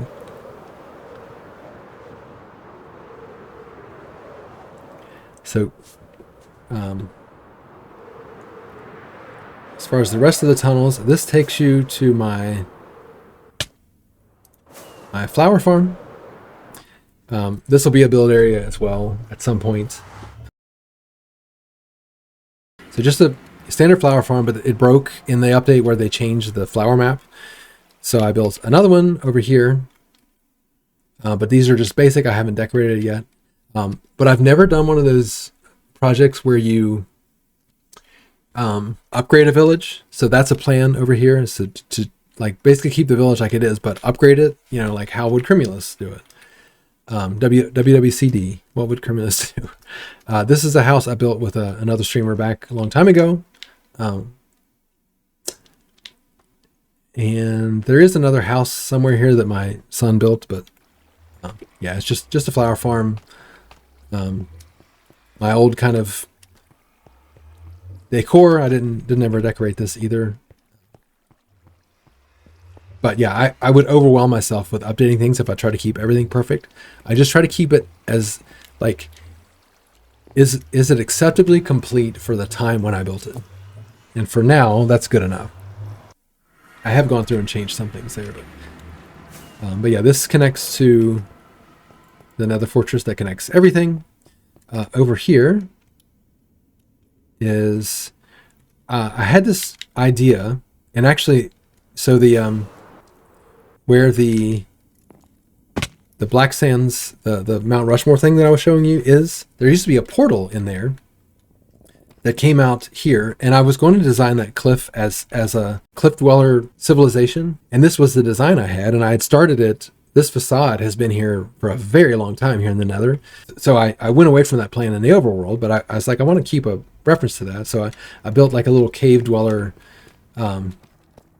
build here in the Nether. So it's like, oh, this guy's got like, he's kind of like a woodsman sort of, and got a pet rabbit, one there and one over here, or it's a rodent problem or whatever. This connects to the Nether hub. On this side, this is back to the portal. A lot of this stuff connects, but I'm not going to go through all that. We just don't have time. Where I'm standing goes to that in Hyrule, where there was a white statue floating in the air. This portal leads into that, and this is supposed to be like Zelda's crown. So it's like it links. You know, it's I don't know. It's supposed to look like that kind of. Down here. So I just recently I just want to make everything have a decoration. This used to just be the glass went straight to the wall. So this is kind of like a reference to my love for basketball. It's not supposed to look like a basketball. I was just designing it or building something that I thought would look cool. And I was like, well, it kind of looks like a basketball. So that's, in my mind, lore-wise, that's what that means now. But of course, like I said, Ender Pearl, access everywhere. That's the portal. When I showed you the Bastion Remnant, my custom one, that's where that portal comes out. And again, the eagle I built in 2020. This is one of the first Nether tunnels I built, and I was really impressed with myself. And it's still good. I mean, it's a very long tunnel, and it uses a lot of blocks and takes a lot of work. But I would, if I were building this now, I would round this. So I would keep these walls square, but this swirling part I would round. I think it would look cooler. And I will update that eventually. But when this was very, very beginning. This is the first time Stenos raided me. Would have been January 18th, 2020. So almost exactly 6 years ago. The first world tour I ever gave. Lots and lots of people. Anyway, he called it the Willy Wonka tunnel. And you'll see when I fly through it. It's definitely very trippy. It's very long. This ultimately leads out to a portal to my witch farm, which has suddenly become relevant again because witches drop a lot more redstone now. But I wanted to build a witch farm, just to build it, but it wasn't really all that useful. I do have the flower that grows out here. I have a farm for that too. But this is also, if you look at the map, it might be hard to tell. Maybe I should sleep. Do it before the witches get here. It's kind of a weird sentence. I'm going to sleep before the witches get here. Okay, that was unexpected. So if you look at the... oh, whoops. Yeah, so you can see it's all terracotta. This, or not there because I dug other stuff out. But I mined all the red sand out here. So this whole desert, this whole red sand... Like there's no, or this whole Badlands, there's no red sand left. I mined it all. That was a fun project. It's not a huge one, but it was many shulkers of red sand. And if you've ever tried to harvest red sand, it takes a long time. It's only one layer thick. And then this just goes out to the plain nether. I used to have a nether fortress farm. And that was out here. That's why I originally built this tunnel and road.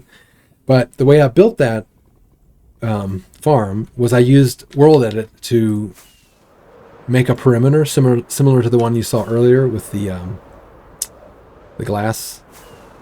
And I just eventually decided, like when I first did it, I was like, I'm just like one person. I would do this grind, but I don't have time. Like, and there's no benefit. I'm not like doing it for content. So I was like, I'm just going to make the perimeter with World Edit. And I did. But then eventually, as I started streaming, I started doing more stuff. I'm like, I can do this perimeter. So I pruned it out of the world. And that's when we dug this. We dug this in January of 2021. Like this perimeter is 5 years old now. It's insane. But anyway, that's how I got a lot of those Fortress Farm materials early on. There's two more things in the overworld that I need to show. So I'll start with this one. This is, I actually recently upgraded it to use autocrafters. So this is just my guardian farm, and you'll see them come in here shortly, but you don't really need to see them. I just have shulker box loaders, like steel lanterns come in here. You know, it autocrafts all this stuff. They come here. I decorated it. There they are. They're dying. Whatever. I could showcase a lot more with this, but it's just not that big of a deal. But where we are on the map, so that's the farm. I need to decorate it. I built it before. That was a big thing. And I built this very, very early. This was probably like November 2018.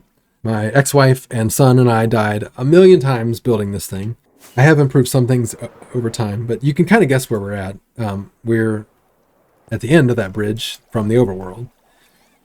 So I'm going to start on the other side of that because I hadn't shown you that yet. When the very first streams I did, I think I streamed building Falcor, but I had literally no viewers. And I got that done, and I was like, I'm going to stream nonstop until I have 100 followers. So I just decided one day I'm going to stream. And I streamed 6, 7, 8, 9 hours. Literally no one watched, let alone followed. But I was working on building this globe. And I decided I wanted a globe there, and I just built it. It didn't even have a farm in it, nothing. I just was like, this makes sense here. Eventually, I put this statue on top, and I love how he's holding up the bridge. And you know, I find this to be very architecturally and just Minecraftily unique. But I was like, okay, no one's watching these streams. I'm going to go and do YouTube. So one of my first YouTube videos was this bridge.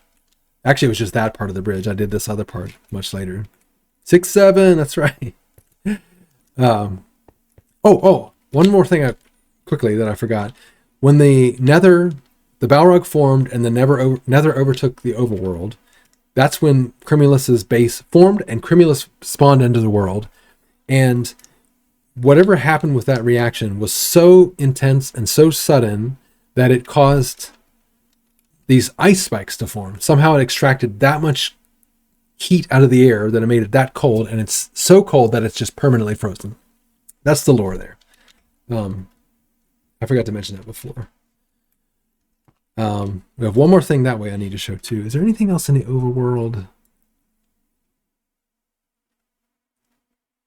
I don't really think so. This is just a fish. Oh, that's not been updated.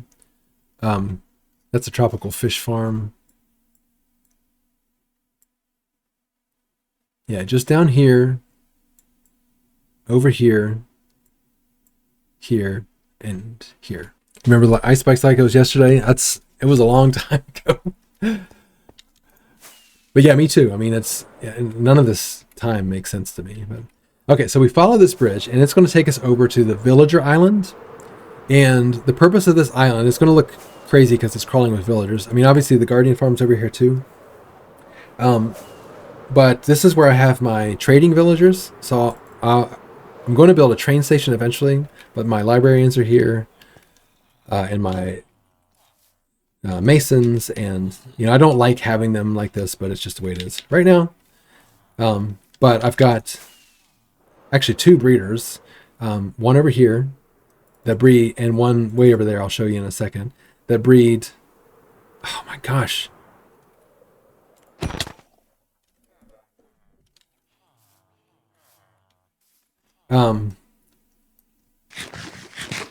That breed all the villager types. So I'll show you this one really quick, just so you understand what I'm talking about.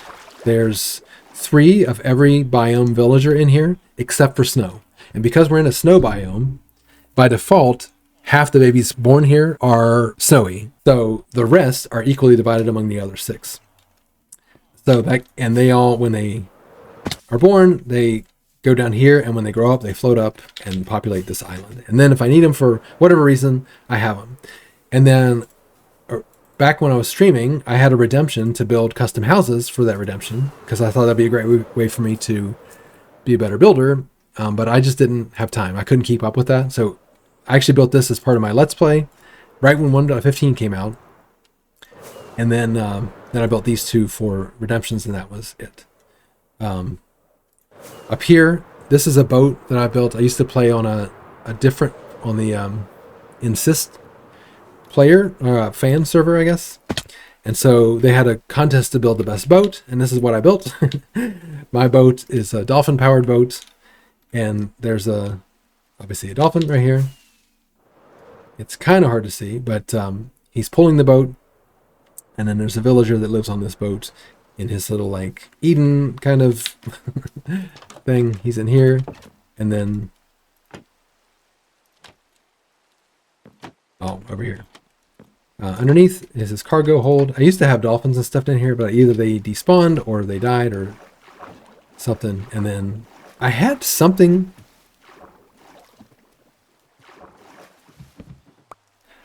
hidden in one of these chests, I thought.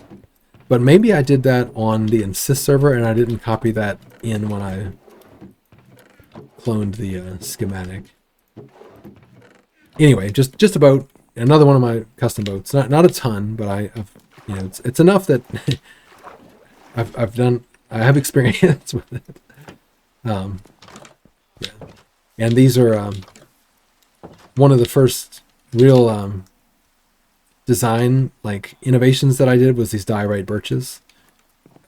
Everyone does it now. I don't know if they got it from me or not. I mean, no one had built them that way when I first made them. And then they suddenly appeared everywhere. So I'm gonna claim at least some of that, but whether I did or not, I don't know. I can't prove it, but I definitely invented them. So a couple other quick things. This was a white map area. This is the other villager breeder I was talking about. I actually built this one because I needed lots and lots of villagers for Halloween, so I could get the pumpkin and jack-o'-lantern head ones. So this breeder still works, but I made a way. There's a door here that I can actually send them over to there now. This is when I talked about the getting the zombie and creeper and skeleton heads, this is a mob head farm. So I can queue up a bunch of charged creepers here and then send one in a minecart and using the mob farm below, send other mobs in and get mob heads here. These are all name tags so they don't despawn. So I can't do that. I won't do that right now. But actually, this was the first white map. This was going to be a different map, but like I said, I've decided to move that to the end now. So this area, eventually this is going to be a snowy, like, dock. But the only other thing in this area is this is my drown farm. So another one of my videos that was popular and when designs it was popular, it was a drown farm. It's sort of broken now. So I need to fix it, but I got a lot of copper here, but this is also where I mentioned the powdered snow earlier. That all I get right here. I don't think there's anything else out this way that needs a lot, but this is another one that I really would like to decorate that. If I do, it's going to be some kind of satellite because it kind of already looks like a satellite, but I'm not sure yet. Okay, so plan for over here. I want all of my overworld stuff connected by a road because, like I said, I want to get to everything by foot. And my end portal is actually over here. I'm saving this for last because this is sort of my most renowned build and people really like it. I mean, I feel like a lot of things are as good, especially the tunnel to the Balrog now in the overworld, the volcano. I think that's probably better than this in my opinion, but I'm going to have a road that leads over to that so you can walk there if you need to, not just through the nether. I'm going to build a bridge. There's a bridge at the Yolo County line in California. If you've ever driven across it, you know exactly which one I'm talking about. Super long.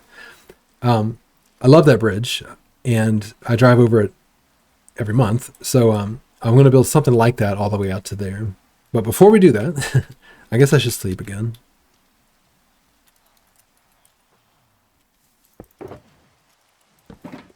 We're going to hit those last couple overworld things. And we will be done by 7. I think that's good. I think that's fine. It's a lot longer stream than I thought, but 4 hours should do it. Hopefully I don't miss anything. But the next island is this is Easter Island, and there's a boat that I'll raise eventually here. I love these statues. Okay, I guess we're changing out Elytra. But I also because of my raid farm, which is another build we're going to go look at shortly.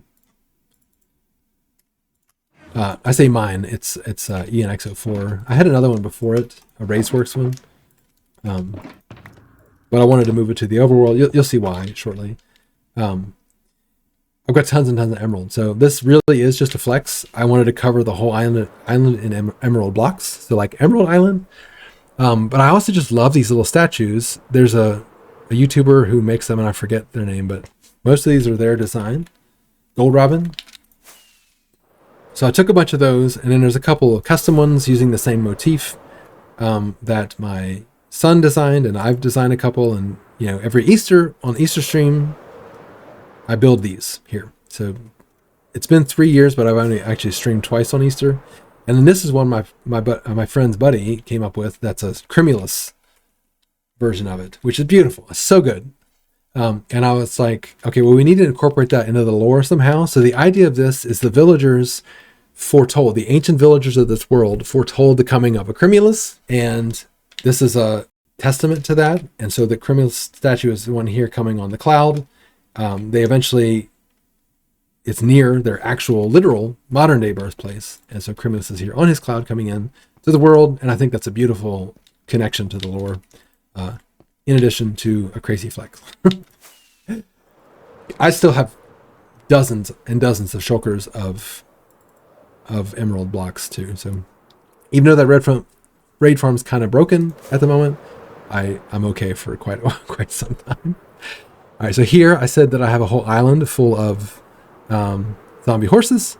So whenever I get these now, I made this custom biome over here. I liked how stripped oak looked on the trees with the leaves coming off it. It looks super dead. So I built this custom island, and then I was like, well, this is a perfect place for me to keep skeleton horses when they spawn. So I do that now every time I get them. I bring them over here. They should all have saddles. That might be a trapped horse. I got to be careful.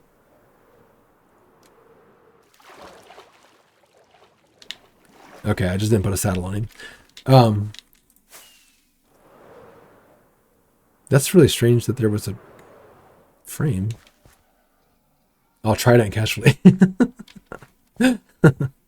Okay. Yeah, so that's another custom biome. I've got a few, obviously, the spikes around my base. I've got the Forbidden Lagoon. I'm going to build something for zombie horses too, but they die in the sun, so either I've got to put armor on them or do something underground. So I mentioned the raid farm. That's out this way. When I pruned the world and decided I wanted a raid farm closer, because actually pruning the world put a pillager outpost closer, so I was like, I want the raid farm to be near it. That way I can just fly right next to it, so rather than have to go get Bad Omen and then fly there. Of course, now Bad Omen's in a bottle and all this stuff is rendered obsolete. But the raid farm itself, I decided I wanted to be in this obelisk. And there's not a particular reason for an obelisk. I just liked the idea of it. This thing is full of emerald blocks, by the way, like 100% full. If I go into free cam, any place where there's not part of the build is literally all full of emerald blocks. So I've gotten lots of, and that's a deference to how overpowered this farm is. But inside the obelisk,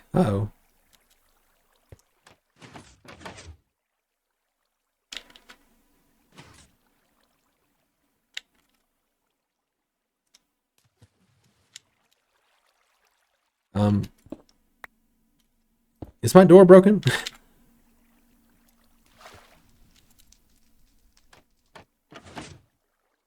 Dang it. I don't know how that happened. That's annoying because I don't. All right, we're going in this way just to save time. So normally that door will open. I don't know why it's.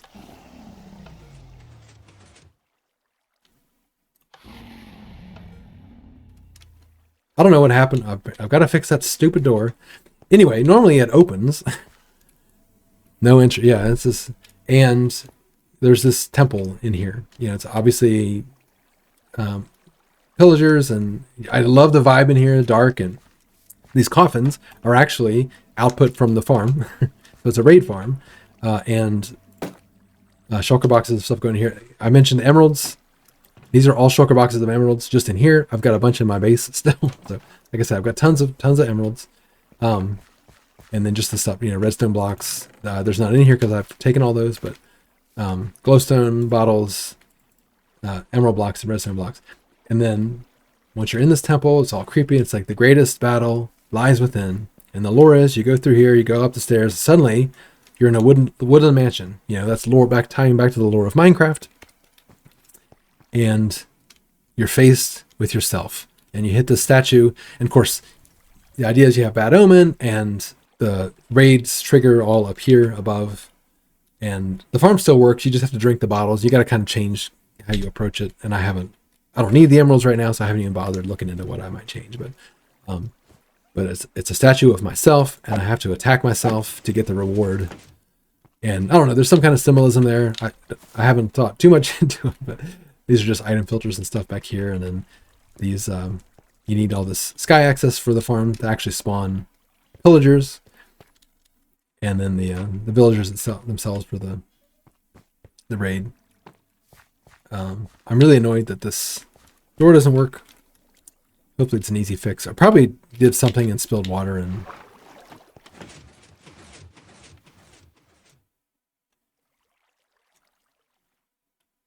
Or I just fixed it by existing. Okay. So like I said, I built that because I pruned the world and suddenly there was a pillager outpost nearby. And it's right down here. Works perfect every time. It had up to that point. I don't know why it was being stupid. So this is the pillager outpost, and I actually just took it and I moved it up, and I built this perimeter around it so things don't spawn. And this is supposed to be like a Mad Max kind of post-apocalyptic sort of build, where they like built this huge antenna to harness energy and get like more bad omen extraction. In reality, this is just a reason to put a decoration for my AFK spot. So you AFK up here, and the pillagers spawn inside the farm underneath the outpost. And they die and drop their magic juice. And then you go down here and collect it. It needs more decoration, but it's okay. It's okay enough. Yeah, so the bottles all go in here. There's banners in here too, but I think that's everything. It's almost certainly everything that matters in the overworld, which is great. It's not the most robust tour of every little thing, but I mean, we're already 3.5 hours in. You can see this. It's an 8-year-old world, or almost 8-year-old world. And, I'm a prolific player, and I've built a lot of things, and it's just really hard to show it all off. So we've got one more thing. I guess technically two, but we're going to... another tunnel. I built a tunnel similar to this, but when we dug out that perimeter, it got removed because it was up here. And it just reminded me so much of Luigi's Mansion. So I built a new variation. It's the same. It just feels Mario-y to me, like the Haunted Mansion. So I like it for that reason. And it now ties into this Boo as well. So our very final trip of this tour, I think, this is the end tunnel. Eventually, there'll be a new tunnel. This eagle is supposed to be flying toward the end because I mentioned the end and the association with birds and all that. So when I first designed this hub, I had the idea of like building these just geometric shapes into the wall. So that's where that came from. That's where that originally came from. And then originally this circle, the sphere up here was the same. I was just putting, I'm a math person. The geometry link made sense to me. But obviously things evolve over time. And I built this eagle, and it's like, well, it's cool the eagle's here. It's not really clear how he got here, but I think there needs to be a tunnel here. And I want that tunnel because of the link of birds to the end. I don't know what that link is yet, but it's part of this world and its lore. I want him flying toward the portal here. So I'm going to make a huge tunnel that links up to that this way. And I'll probably keep this one just for nostalgia's sake. But this is really one of the first tunnels I built, nether tunnels I built. That portal takes you to just a jungle. I had a friend who played on the server for a while, and his base was that way. But when I pruned the world, I took his base down, so it's not there anymore. It does still take you to that jungle, but there's not really anything interesting in it anymore. So this portal is the original one to my end, to the stronghold. I did change this actually just recently too. This used to be just glass all the way down, and I didn't like that there was nothing under the portal, so I changed it to have lava. I like the way that slows down. Hidden in the wall here, we've got a bed, so you can set your spawn, put things away, and do whatever you need to here. I forgot about this map. I also recently updated this door to use a copper light thing, copper bulb, T flip-flop rather than pistons. Well, there's still pistons retracting the door, but I had originally done a different kind of thing here, but I knew that I wanted the portal to be opening up through the water up to the top. And the build that I originally did, I wasn't fully happy with. So then, well, it's like I want to build something. I'm trying to not show you the other part of the build. Did I just see it? Yeah, I'm hiding it. So this was the first thing I built out here. I dug down. There were mountains and stuff here. You can kind of see the bases of them. I tried to make it look sort of natural, but you can tell there are mountains there. And then I decided I want to build this flower. So this is what we call the end lily. I think beautiful use of color. I actually, looking at it now, I would do it a little bit differently. But that's the great thing about this game. You evolve, and so the idea is that the energy coming from the end created this flower, and spawning there, you got the chorus plants coming out of the stamen, and then I was like, well, also a really cool idea is I could use this to store my extra dragon heads and just decorate it that way. And of course, I've got lots and lots and lots and lots more dragon heads since then, but that's the idea. It's like these baby dragons are here. And then I decided I wanted to build a bee here. And I don't even know how I came up with the idea, but this is, again, for most people, this is my tour de force build. This is my bee dragon. And so I decided, because there's a flower, I wanted a bee here. Not I wanted to be here. I wanted to build a bee here. And this is probably, it's one of my more intricate organic builds for sure. The stork is going to be on par with this for sure. But the cool thing about this is it's so artistically unique. Like, I took a bee, like a picture of a bee, and I used that to figure out this anatomy, but the dragon head I kind of had to figure out on my own.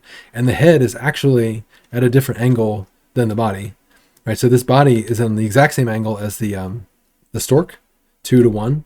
So two blocks this way for every 1 block this way, 2 this way, 1 this way. Then the head is slightly tilted from that.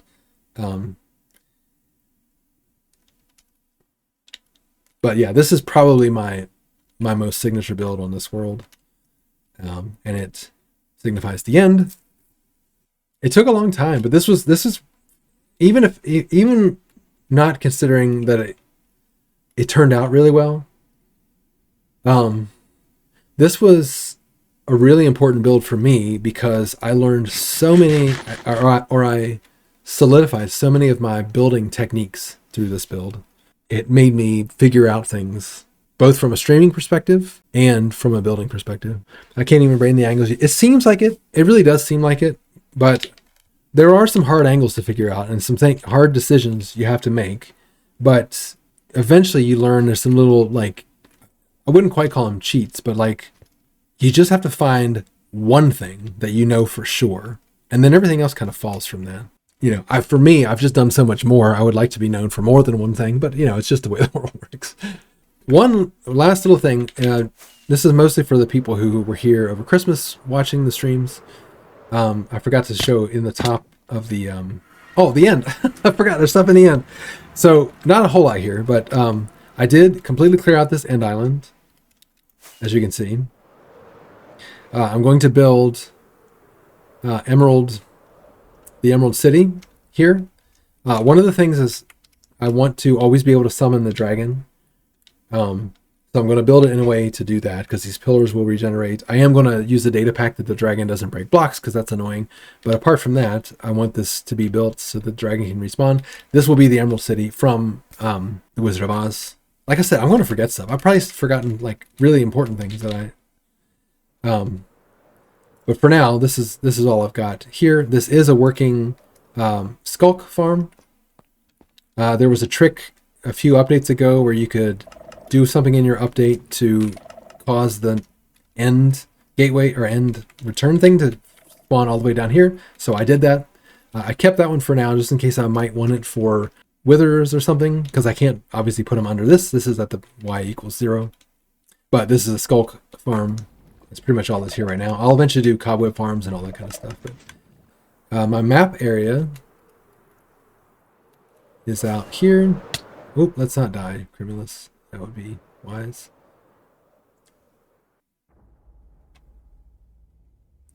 So you saw the panda maps before.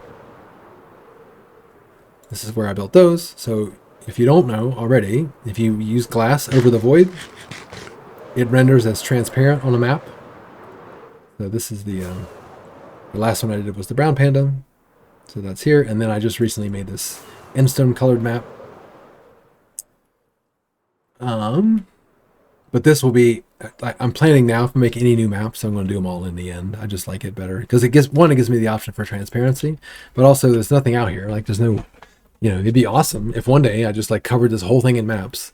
But the idea is when I build this Emerald Island, I'm going to at least have a pathway, a walking pathway all the way across here to this area. I have a Wither Rose farm out here somewhere. Oh, it's in that same spot. So we're going to go back over there. I'm just going to teleport because time.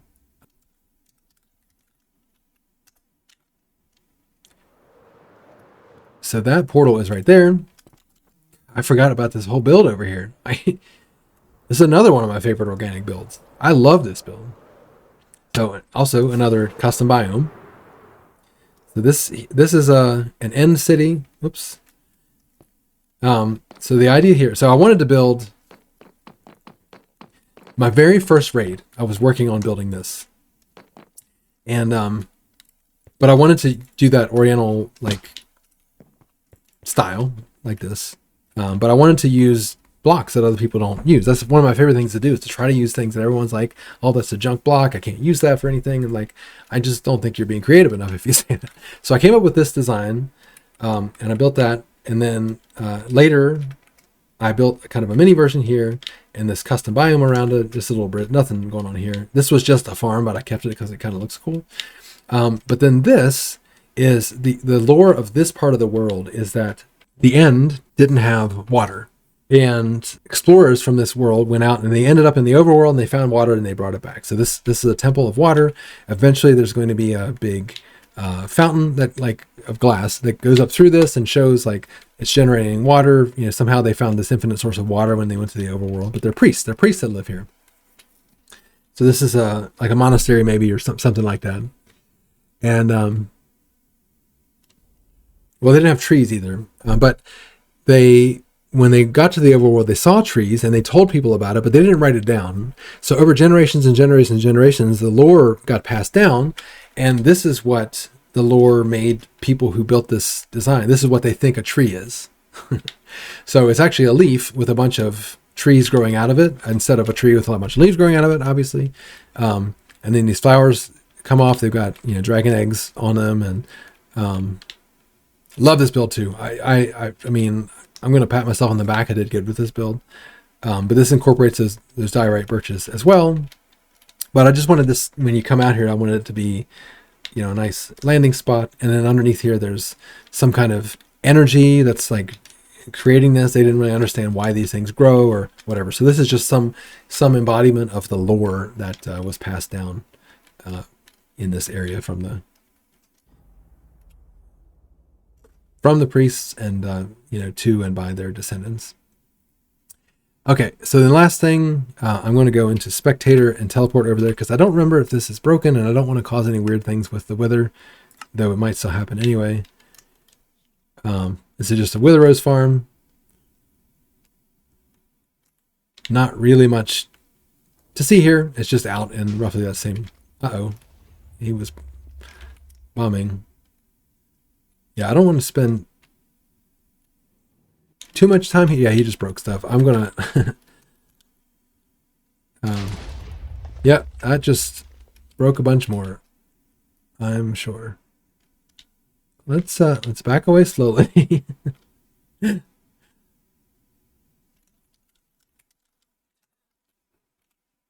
Okay, I believe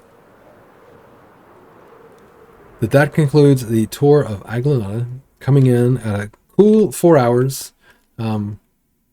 Maybe that's okay. Do I really want to edit a video that long? I don't know. But I think we covered it all.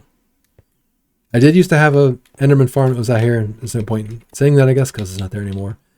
I think that's it. So thank you those of you who have hung out and during the stream, but also thanks to all you future people who tune in, see it, and hopefully get a little inspiration from the world, or just appreciate what you see. And you know, collectively we should continue to inspire one another in this wonderful artistic platform. Oh, nope, one more thing. One more thing. My son is really into to planes and ships. This is an iron farm in here. I forgot about this. No big deal. And he loves battleships in particular. So this is, I say he and I are building the USS Missouri. But it's been mostly me so far. But slowly we're working on it. This is, I think, actually next up before the Balrog, even in my priority queue. But specifically in this world, the USS Missouri has been summoned to help with the Balrog, because they calculated if you look at the direction these guns are facing, the Balrog would actually be out here if it came into the overworld from its exact location in the Nether. So the guns are facing that direction. So it's here and mobilized to help for that. And I will be decorating all the rooms, or as many rooms as I can fit with the Minecraft limitations inside. We've got still got to work on the props and whatnot. Okay, that's the last one. And again, thank you. Hopefully someone's inspired, and even more for me selfishly, hopefully you like what I made and inspire me. And I hope I got everything. I don't know if I did, but whoever you are, wherever you are, whenever you are, thanks for checking out the stream or the video. And I'm going to raid somebody now and end the stream here. That might not make any sense to anyone in the video, depending whether I edit this or not. We'll see. But yeah, that's 8 hours or 8 years of building in 4 hours. And I hope that's it's good enough for me, at least, hopefully, in the future, to look back at this world and remember. Hello there.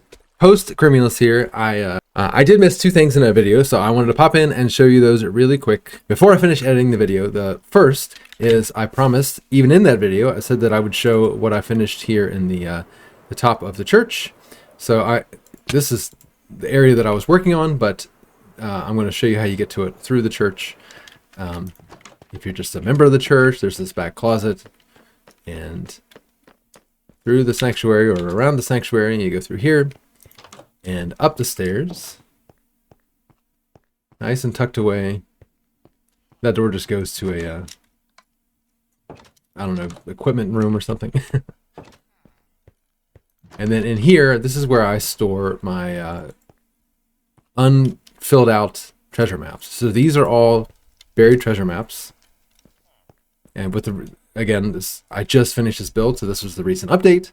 So I'm using Nautilus shells and shelves to decorate. I mentioned earlier in the video that you can lock treasure maps before you fill them out. This is what I've done to all these. I probably will not add any more to this because this is a lot, and it's kind of tedious. Upstairs, there are more maps. Not really loving this entrance necessarily, but I've got a a cartographer and a villager up here. This one trades glass that I can then trade to the cartographer for glass panes, which are obviously helpful in maps. But I've got the explore maps here: jungle, ocean, swamp, trial, and woodland. And then upstairs I've got maps to all the village types: plains, savanna, snowy, and desert. And then in the back there we have taiga. It's kind of up on the hill, and on each side I've got some custom maps. So those panda maps again show up here just in case I want more. For some reason I can get them easily there. And then the solid color maps: white, black, clear, and beige, whatever you want to call that, tan, yellowish, something. And then the other thing that I missed, I sort of mentioned it, but it's the end that I built underneath the world. So I built, obviously busted another huge bedrock hole in here, as was mentioned in the stream. I do that a lot, and I've done probably thousands of blocks. But I wanted to make this sort of infinite hole, and I don't really know the lore as to how the hole formed. But I used a sticky piston version of a suppression technique to make this water floating like this. I've used that in a lot of places in the world, but it's kind of like the hole opened up and the water is falling in, but it kind of halted for some reason. Maybe it's something to do with time, maybe it's something to do with the end, or both. And then you can fly in here, and these are just the islands that I built.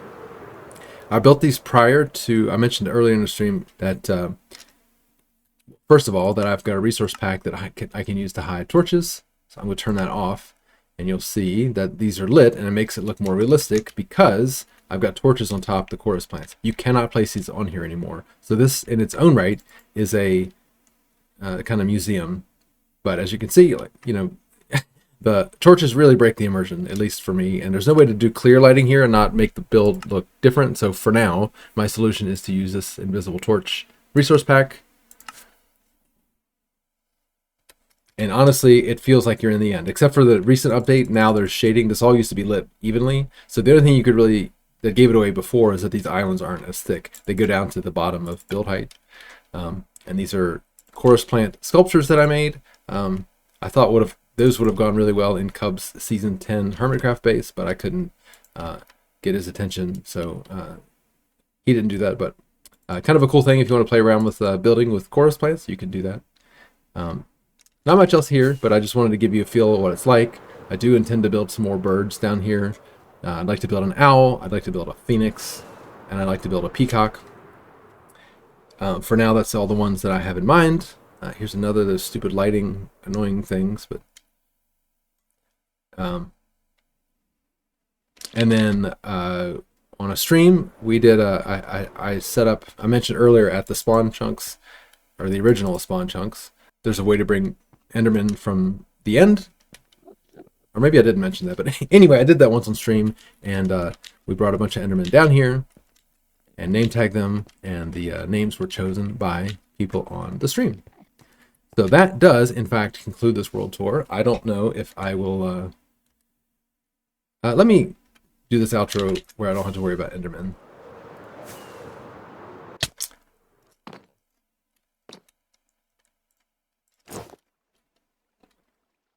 So, that does conclude this tour. 7.5 years in this world. I hope you got something out of it. I hope you enjoyed it at the very minimum. I tried to cut it down as much as possible, but preliminary editing shows me only cutting about 20 minutes out. But hopefully it helps some. Anyway, I do intend to keep streaming on Twitch. CreaminessMC is my name over there. And yeah, if you really like this, don't forget to share it with your friends. I'd love to help inspire anyone that I can if that's what happens. And I'll see you next time.